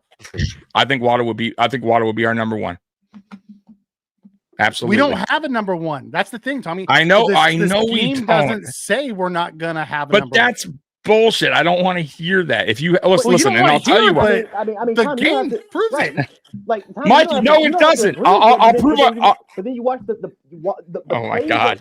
The plays that they draw up, it's more towards efficiency, not more towards big time. You want me to prove the point to you? You want me to prove the point to you really quick? Right. Amari Cooper came here last year, correct? We had the same scheme. Everybody eats, correct? Mm-hmm. Correct? Did we not trade for Amari Cooper? Why did we trade for Amari Cooper? Why? Because we needed a guy to create separation. We also needed the defense to go and actually give respect. And how good did Amari Cooper do? And how good did the rest of the players look when he came here, Mikey? Don't even bullshit me. We're averaging the same amount without him. Mikey, we talked about this, though. Did Keon Coleman not improve right away when he got here? So you're saying a number one doesn't help the rest of the team out. A true good receiver, regardless of the system. I'm saying that Amari wasn't a true number one. But he had the respect of the defense, and defensive coordinators knew that he was the best guy on the field for our team. You want to bring in you want to trade for one that's not going to get number one targets, because Josh talked about that already, saying that's my receptions. I'm trying to feed him. Just to run decoy. We're if it scoring could, 31 points a game, dude. yeah, absolutely. If there's an opportunity, absolutely. Mikey, we had the same talk last year. How do we not remember this, guys? This is funny that you forgot. Last year, we were 3-0 to start the season, 30 points a game. Same thing. Go look it up. And we were all sitting here going, everybody eats is phenomenal. It's the best. It's great. Until it wasn't. Until it finally showed its ugly head. And what did we do? We went in and we bitched about we need help. We need a receiver here. We need help. And what did we do? We went out and got Cooper. And yes, Cooper wasn't Jamar Chase. However, you can't say that he didn't provide a spark and we wound up winning some games when he got here. Well, and receivers started playing better. Come on, man. So I guess we're just fucked. No, so we're just gonna remain. Dude, you're talking about like we're the worst offense in the league. So no, we don't need that better receiver. That wouldn't work here. Okay, I think it's time for me to step away because this is going to get contentious and people don't come here to listen to us argue. That's crazy talk, you guys. So no good receiver here. This is because of the system. Let's erase that. That's crazy talk. Tommy, we got to be honest with ourselves here. That's crazy talk. I've never heard that. The reason why they picked up Josh Palmer was because he was a man beater. Like, and I don't mean that with any intention. Don't take that wrong. Oh, he's really beating man. He's not beating any man, bro. No, actually, no, he was. Like, he was. The first 3 weeks, he's top 15. He's top 15 against separation from man coverage. He was actually top 15. The problem is teams don't run man against us. They ran cover 1 and cover 0 combined. So we're the special team that gets the special. So you're saying that all these teams, by the way, hold on. So they do not. So we're the only team that gets that treatment. You're saying so all these other teams that have good receivers that face these same teams. No, but Tommy, wait a minute. Tommy, that's the point. You can't. And the reason why is because of James Cook. We run a lot of 12, 13 personnel out of it. You have to respect James Cook and you have to respect the play action. You have to commit towards the pass. Hence why you're saying cover 3 sky, they play sky, they play buzz, they play quarters, or they disguise a 2-high look. So you're saying teams have run 2-high against us. Jarek, but okay. Listen, this is the NFL. Teams, this is what defenses do, right? They're going to play certain things to take things away. That doesn't mean your receivers can't make plays, bigger plays, get open. That doesn't mean that a number one, a true one, can cause havoc. That could get separation. They could beat men. Of course you can. Come on, man. Of course you can't, Tyler, because you know what you could do with that number one, because you can draw up because you can draw concepts deep, because you can draw up concepts deep that can try to get rid of that try to get rid of that traffic. But I think it's both. I think it's both, like you just said. I think it's the receivers and I think it's the coordinator. Because at the end of the day, look at what the coordinator is running against teams that are running too high. That's why the Saints, like you just said, it's a copycat league. They're running too high, sometimes even 3 high, because they want Josh Allen.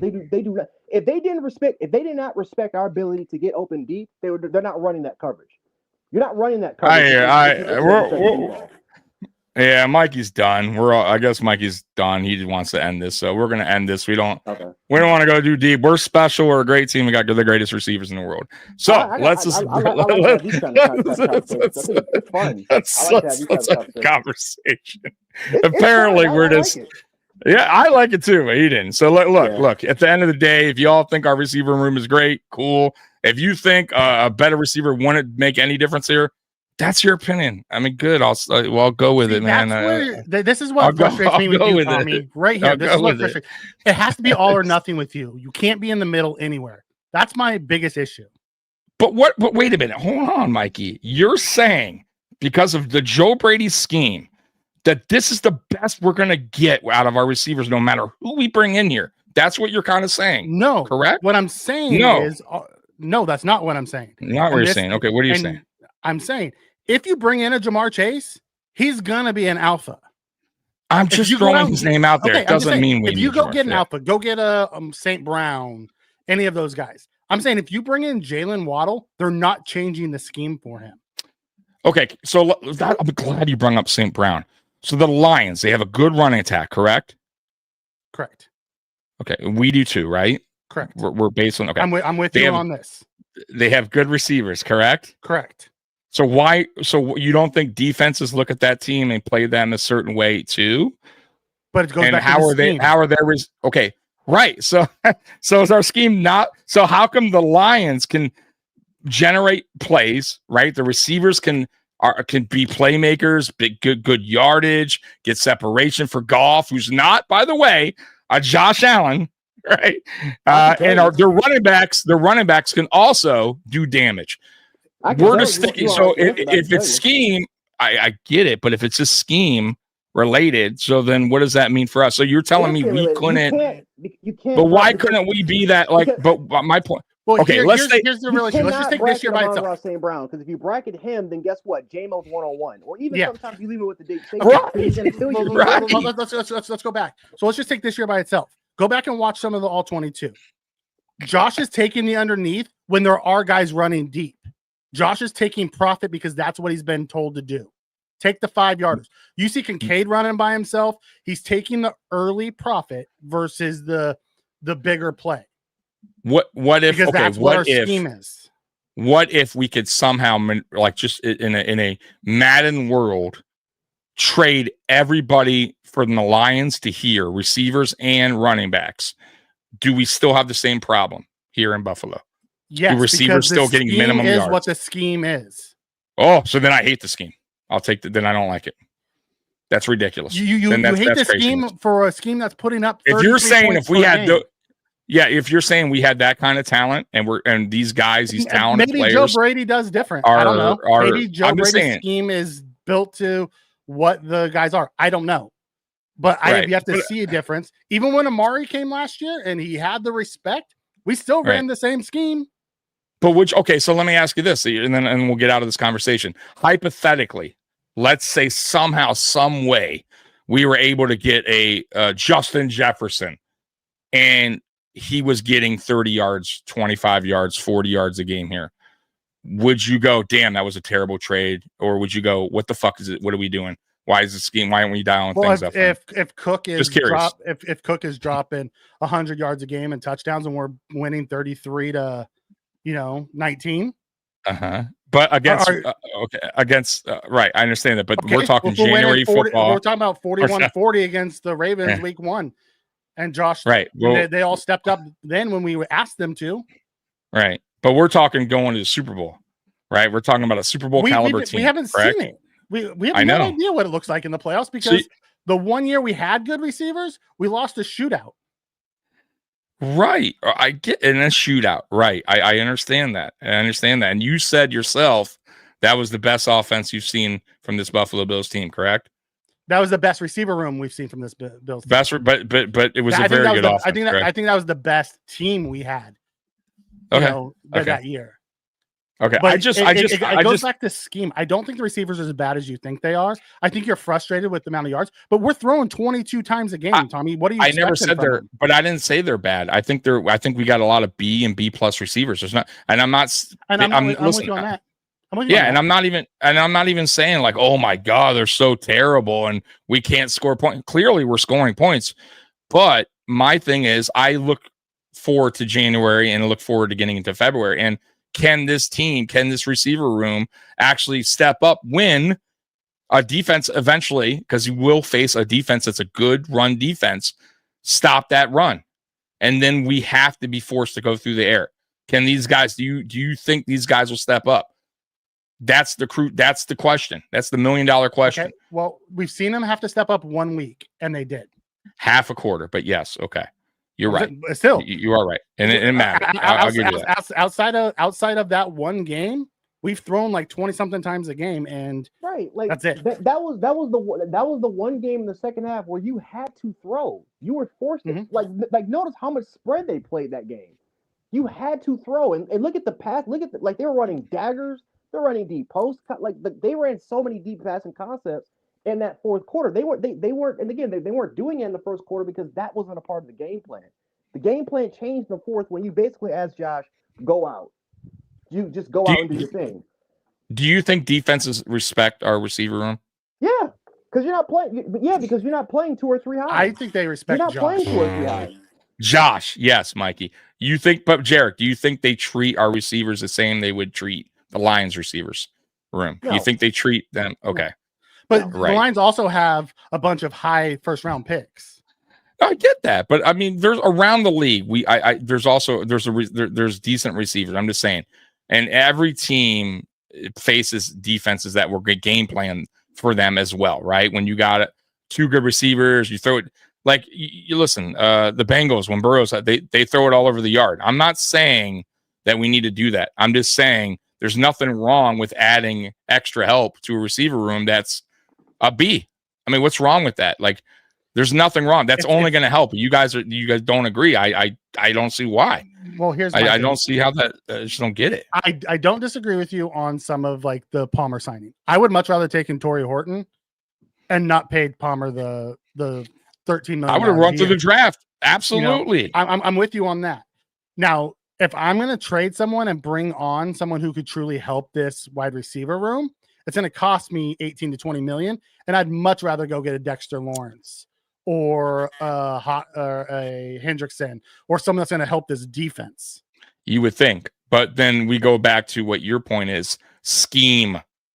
Will that excellent defensive player work in this scheme of McDermott's in this defense? I don't know. Correct? I mean, right, Mikey? Yeah. You said it before. You mentioned Lawrence, this. Yeah, Lawrence. Well, here's the thing: with Lawrence and with Hendrickson, both are one-on-one beaters. So I think in the scheme they would do well. True on the line. You might be right. Yeah. You might be right on that. I'll give you that. But I mean, those two guys or Jeffrey Simmons, those guys are one-on-one inside. They don't need the scheme to help them. Yeah. Listen, at the end of the day, guys, I guess my point was I'm a true believer in if you can get more better talent, why wouldn't you? It makes no sense. If you could find yourself an A receiver out there, either through the draft and he's available, or even through trade. I mean, look what Pickens did last night, Mikey. Now, granted, Green Bay's been solid defense up until this point. They've been good. Pickens had himself a game, and they got him for nothing, if I recall, right? Like a 6th-round pick or something. Yeah, the issue with Pickens is off the field, not on the field. No, I get it. But off the field, but you know what? They were enjoying him in the locker room after that game. Right? Like the dude stepped up. You know what I mean? Like that's all I'm talking about. There's nothing wrong with adding help to the room. You know what I mean? So think about it. Curtis Samuel, what kind of help does he provide? Right? What kind of help right now is Palmer really truly providing? You know what I mean? But if you go out and get a decent receiver, maybe he could bring that a little bit more attention. Decent receiver. I don't know who's available for trade right now. The deadline's not here yet. You know what I'm saying? Give me a type of receiver you're talking about. It's gotta be okay with walking in here and not getting 10 targets a game. So early on, well, yeah, but you know what? There's not every receiver's a diva like that. No, there's receivers that are. Give me St. Brown doesn't play like that. I'll take St. Brown all day, every day. You're gonna pay him $30 million. That dude blocks. If we had the money, of course, to win. If that helps, the team, absolutely. We're not going to get Shakir. We're not going to grab him because Shakir plays that role. No, I get it. I'm just throwing names that you said. You're saying that I was telling you. Type. But St. Brown's also a top tier wide receiver, and you're going to pay him $30 million, and we don't have that money. So I'm just thinking internally, who are we going to bring in that we could get that's going to be okay with taking less than 8 targets a game. You could also your ass is blocking. You could also draft. We had chances to draft receivers, Mikey, and we didn't do it. Oh, so. that's a whole nother story. Oh, a whole nother story. I ain't gonna disagree with that. Oh well, let's ignore that fact. They could have took Puka Nacua over what's his name? Oh, really? Hutchinson, Franklin. Horton. Come on, guys. We can go down a list of receivers that I was begging for. Right. That aren't $30 million receivers. They'd be here on the rookie deal. $13 million receivers. Right. Exactly. So my point is, just why wouldn't you want to get more help for Allen in this offense, considering the defense is not going to hold up when it counts the most in January? We haven't, and listen, and I get what you guys are saying. It's early in the season. We're 4-0. But Tommy, I'm going by history, and history repeats itself with this team. You answer your own question. The reason why is because we need more defensive help, and unfortunately, we say it every offseason, Derek. I mean, it's the truth. We need more. We need more still defensive not help. the saying's not wrong. Right, but what's the reason. done? I get it, but we say we add the whole draft was defense. No, pretty much. Yeah, correct. No, but okay. This was the first draft we went all no, defense. we're playing. Zero. This was the first draft we went all defense. I mean, where the majority was defense. I mean, last year's was offense. Really, to be really, because I did a study on this. The last since McDermott and Beans been here, we've actually drafted more offensive pieces than defensive pieces up until this draft. This is the first draft but not receivers. Yeah, not receivers, dude. Not on that side. Like, listen, if we're gonna be real, the best offensive weapon that we've gotten, Josh, through the draft was James Cook at this point. And I would say, obviously, the offensive line, if you want to bring them up to Osiris Torrance and Spencer Brown.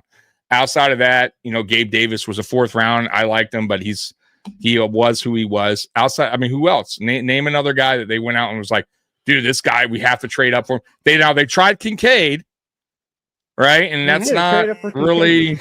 And they traded back for Coleman. And so far, they're limiting his snaps. Coleman, correct? Because the tight end that's getting the most snaps is Jackson Hawes. Why is Jackson Hawes? Because Jackson Hawes is he's literally he has become the key player of your offense.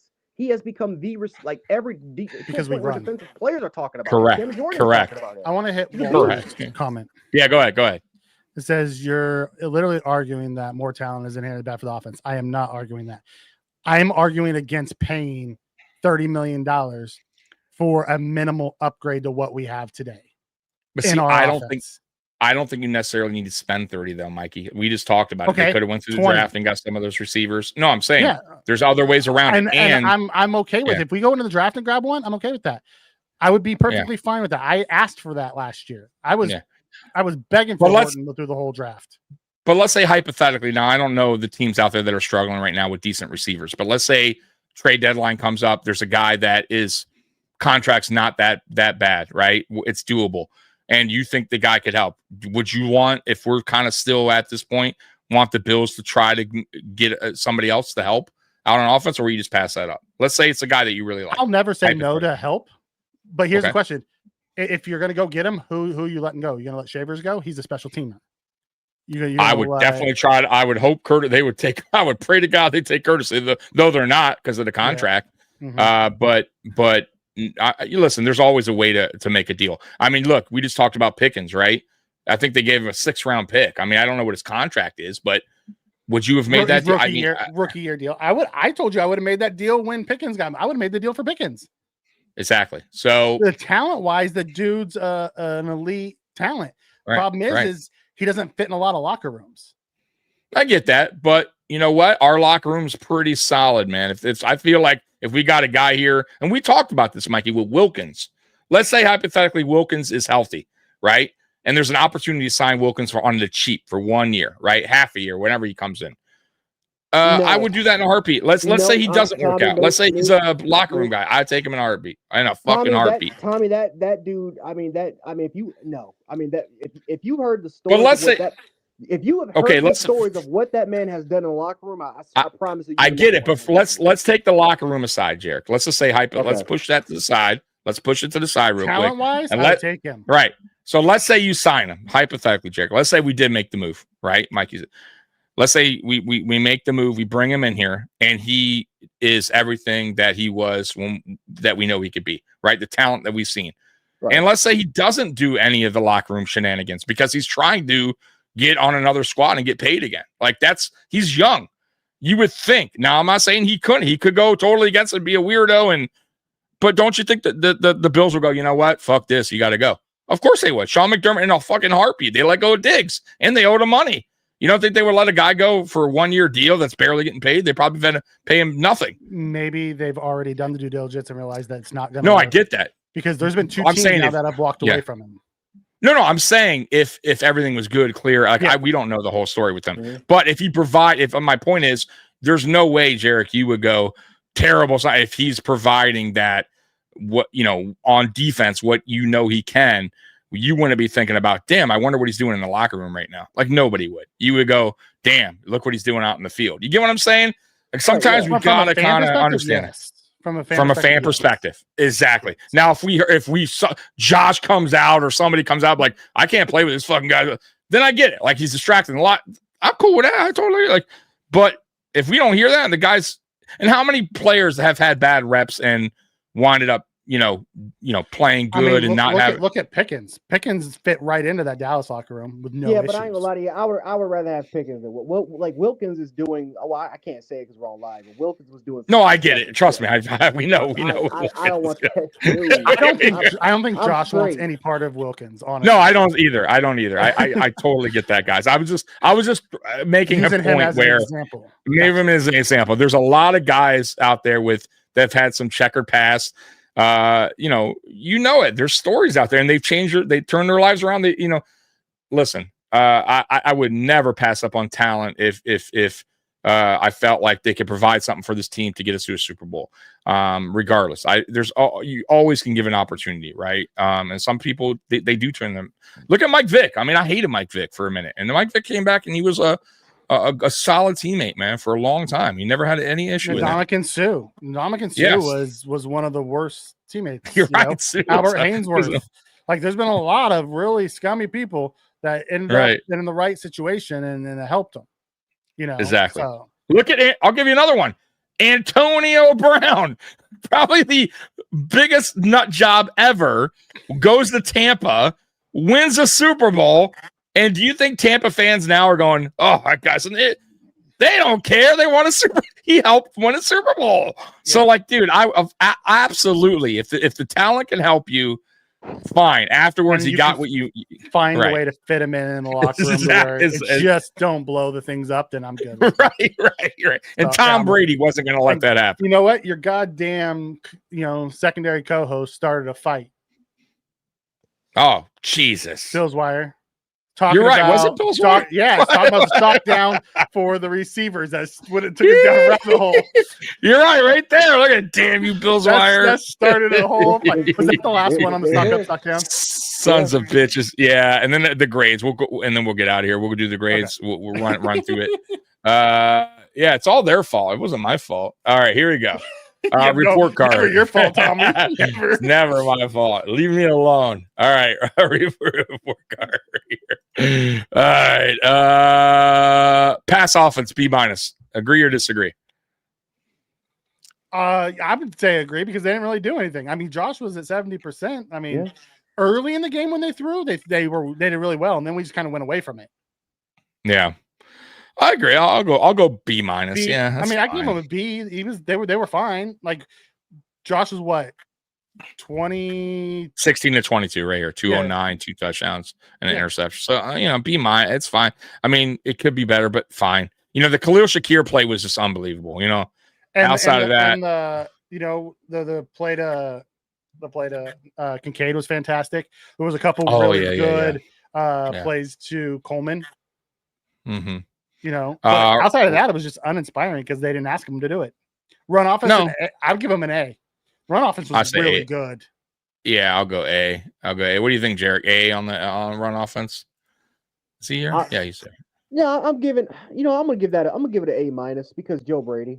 I'm gonna give it an A- because Joe Brady in the second quarter. Why in the absolute hell did you go away? Like I don't understand how you go like the second quarter. We ran the ball 3 times. Right, 3 times in the second quarter when we were up 14-0.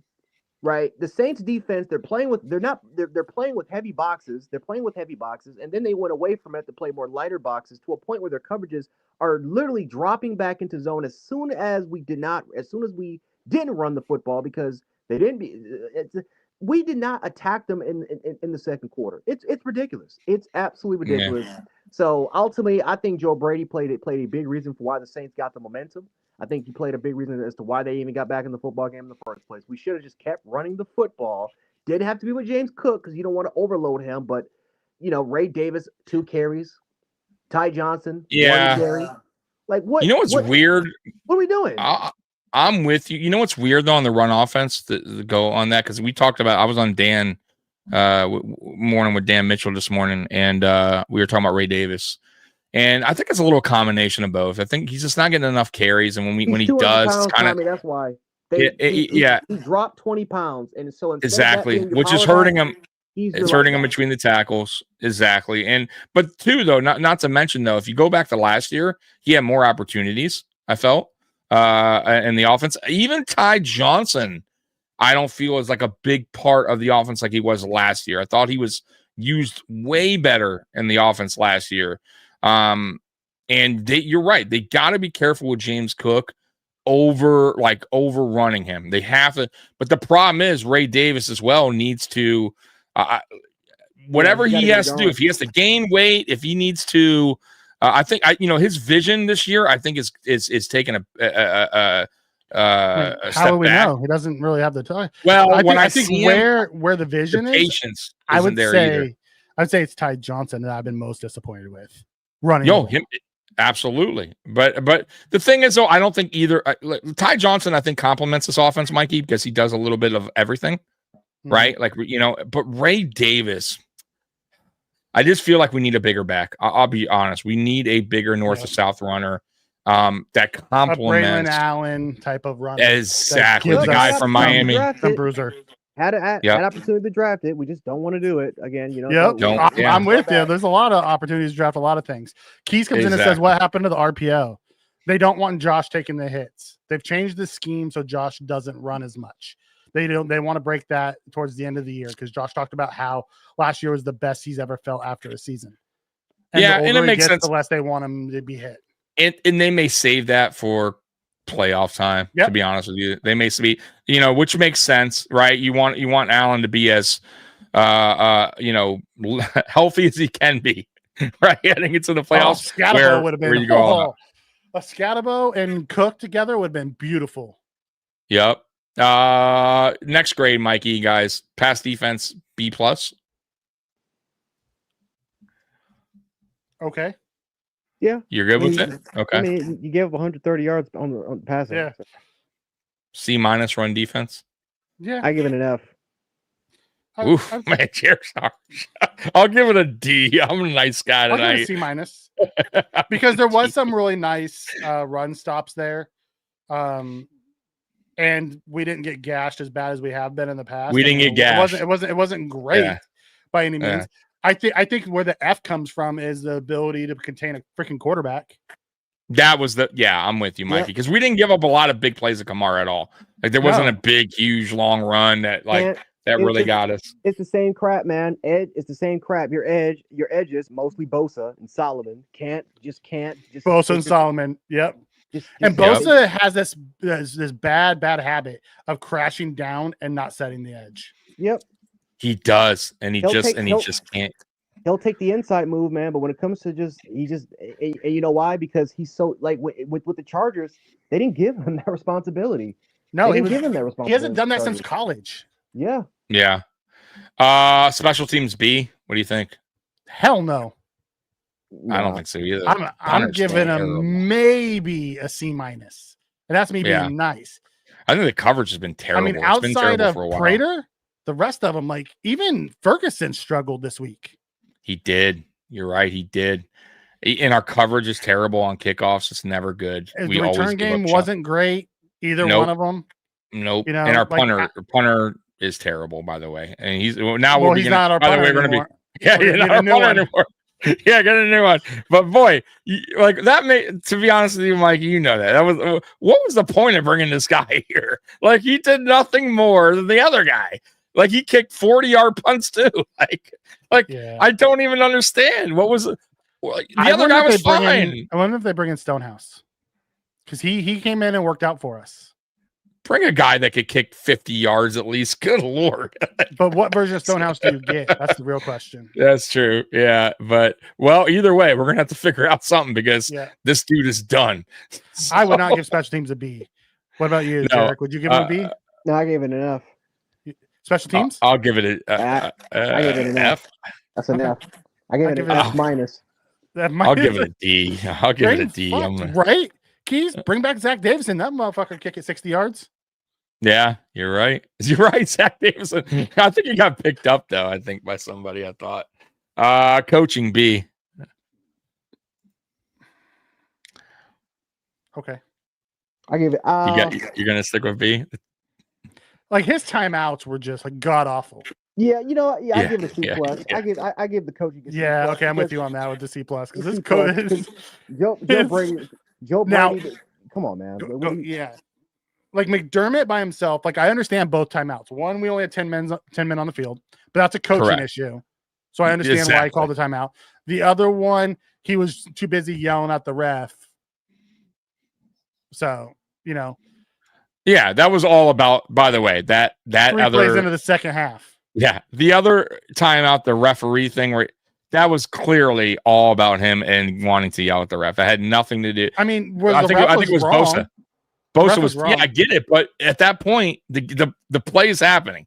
Bosa's off the field. Like, what are you doing? Like, clearly, and the Saints weren't even ready yet. They were still like going in motion and stuff. Like, dude, what do you like? That was just McDermott pissed off and wanted to prove a point.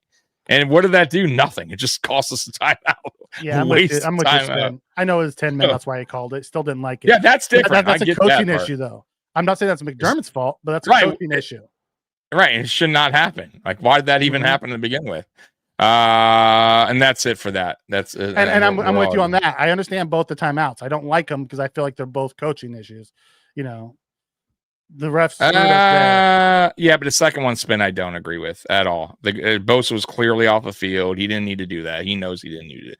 That was all McDermott just pissed off and caught up in the moment. He knows better. Like that was a nonsense timeout. You did not need to take the guys, the 10 people on the field, 10 players on the field. I get it. I totally get it. But that other timeout was a total waste of time. Well, I mean, it's still a coaching issue because why the hell do we only have 10 people on the field?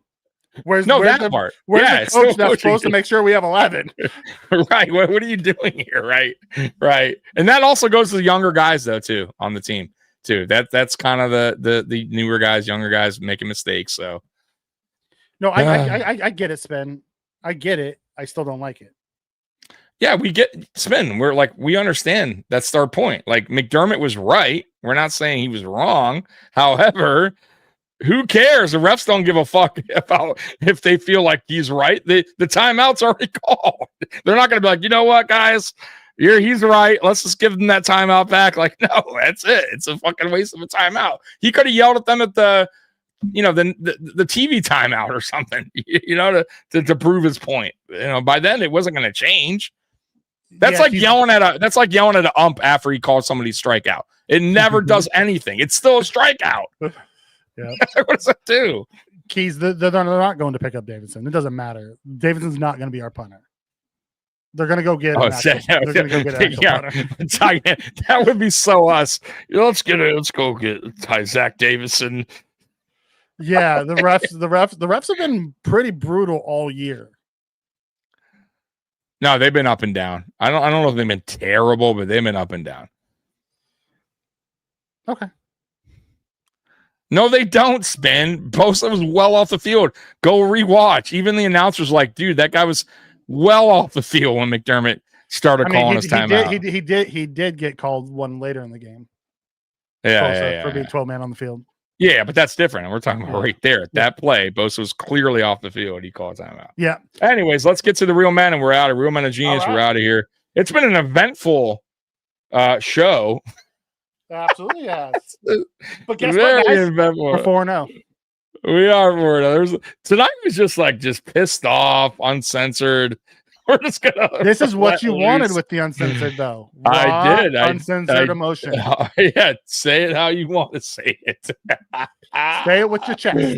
Yeah, that's right. Say it with your chest. All right, let's get to some. We're gonna probably have to do some ones that I already played, but that's all right. So. Let's get Robbins wasn't good either. That's why they kicked him. He wasn't very good either. No, but this other guy didn't do anything either. I mean, it's the same thing. Ryan Nielsen got in Bosa's ass too. Ooh, doggy. Did you see that on the sidelines when Joey Bosa got off late? Yeah, he ate his pissed. lunch.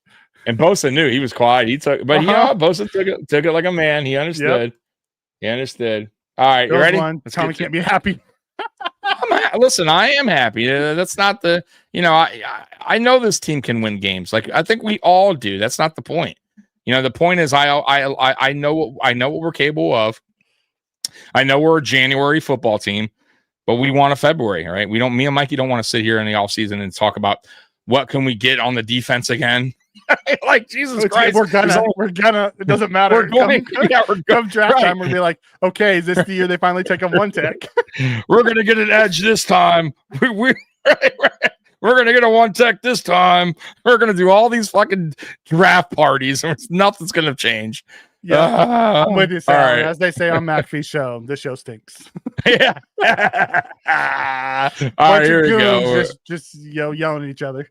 Yeah. Bud Light presents Real Men of Genius. Real men of genius. Today we salute you, Mr. Furniture Assembly Manual Writer. Mr. Furniture Assembly Manual Writer. Thanks to you, people everywhere can simply purchase furniture, drive it home, open a box, and go completely insane. Driving me crazy. Knowing we can't read Chinese, Dutch, or German, you thoughtfully include pictures. Pictures that look nothing like the item purchased. No sprechen Sie Deutsch now. Insert piece A into slot B, peg C into hole D, then curse, cry, and smash with hammer. I know. So crack open an ice cold Bud Light, oh maestro of the manual. You make it so simple, a monkey could do it. A rocket scientist monkey. Bud Light beer, Anheuser-Busch. I hate this fuck. I can't stand building shit when I get it. I YouTube it. I gotta watch them. I can't follow those instructions. Me I gotta too. watch it being built. Yes, me too. Just give me the video on how to do it. I'll fucking sit here with that 50-page instruction manual. Listen, don't print that out. Put a little card in there with a freaking with a QR code that takes you to the video. Dude, Save and paper. There's always parts left over whenever I get shit. I'm like, what is this for? Well, it seems to work. It seems to be going okay. That makes sense. Yeah. All right, last one, and we're out of here. Let's see here. What's this one? Oh, that was a funny one. Okay, man, jeez. All right, here we go. Oh, we played this one. That's right. We played it again. Bud Light presents Real Men of Genius. Real men of genius. Today we salute you, Mr. Electric Carving Knife Inventor. Mr. Electric Carving Knife Inventor. You have given us a tool with the amazing ability to cut through meat, potatoes, and on occasion, an index finger. I need a medic. Nothing captures the excitement of Thanksgiving like 220 volts of electricity shooting through a really sharp knife. I still need a medic. Finished carving that bird? There's an unruly shrub out back that could use a little trim. But seriously, call a medic. So crack open an ice-cold Bud Light, oh Baron of the Blade. We'll still mangle the turkey, but thanks to you, we'll mangle it in half the time. Mr. Electric Carving Knife Inventor. That's always a good one. It's always a good one. Yeah, man. So Bill's Mafia, you guys are the best. We love you. Sorry tonight got a little. Yeah, tonight got a little wild. Jarek, we appreciate you, brother. You're on mute, but there you are. Where can everybody find you at, man? Because we know you go on rants. You're the king, by the way, of rants. So y'all want to hear the king of rants about either Buffalo Bills football or Alabama football? Where can they find you, Jarek? Oh, Gen Sports. Gen Sports had to go off on Georgia fans, man. That was see, that was pretty fun. Yeah. Had to go off on them, man. You know, it is what it is, man. Shout out to Coach Sean. Shout out to the Sharpshooters podcast on there. We had a good time, pretty much just going off on Georgia fans. But yeah, I made my own video about that because I had to humble them, amount of crap they talk. But it is what it is, man. You can find me at Gen Sports. The Bills have not pissed me off yet. So unfortunately, it's keeping your calm. But let me tell you something. There's a good opportunity. I might make one for the Patriots game. I might go to that game. I don't know. I gotta wait for those ticket prices to go on. It's like $300 a ticket. It's crazy. Ooh, no. Oh, it's because it's the final year. It's the final year. It's a real quick game. Real quick, Jarek, what do you think of? I know you're not a Hurricanes fan like me, but what do you think about Bain? Ruben Bain, that dude looks legit, huh? Best. He's the best. Bro. I've been watching that. It's crazy, man. I've been watching that kid since he was in high school when he was playing at Central, Miami Central in Dade County. So I was, it's crazy to think where he's going to be at now. He is the best player in the draft. He's insane. Yeah. What is Yeah, he's gonna top edge. Edge. But boy, he can bend. He's power move. Like, bro, he's speed. Like, dude is. He's the opposite of legit. Abdul Carter. He doesn't have that bend like Abdul Carter does have, but he is. Yeah, like you just said before, he is powerful. That is a big. So is he more like Hutch? Powerful dude. Yes. Coming out of Michigan? Yes, very. Yeah, I would say that. That's a good comparison. Yeah, that's a good Okay. comparison. Because Hutch won with just pure power most of the time. Mhm. Like he had pass Dude, moves, but his bull rush is deadly. And this guy, Mikey, can like pretty much with one arm, like move something. Yeah, Like he's that strong. He has a hump. He does the hump move too, and he wins. Yeah, Dude, he's something, man. They call him Hurricane Bane. So look for him in next year's draft. He's definitely top 5 for sure. Dude, Jared Verse is a monster. Yeah, yep. But anyways, guys, we're out of here, man. We appreciate you guys rocking with us tonight. Jarek, thank you so much for hopping on with us tonight. Matthew came on earlier as well. You guys are always welcome. Anyone's welcome to come on here on Monday Night Uncensored. Once again, sorry if it got a little bit crazy, but this is what the show is. Yep. It's going to be sometimes bitching and having fun and or laughing, and it's just going to be all over the map, right? This show is just, it's never, we don't really have topics. We just go at it, and wherever the rabbit hole leads us, we go there, and things can get a little hectic. So it was good Monday times, Night Mikey. Uncensored is called it for a reason. That's right. That's right. So I hope you guys enjoyed it. It will continue to be every Monday night at 10 o'clock. So Bills Mafia, we love you. And as always, go Bills. We're out of here. Peace. Go Bills. Go Bills. Just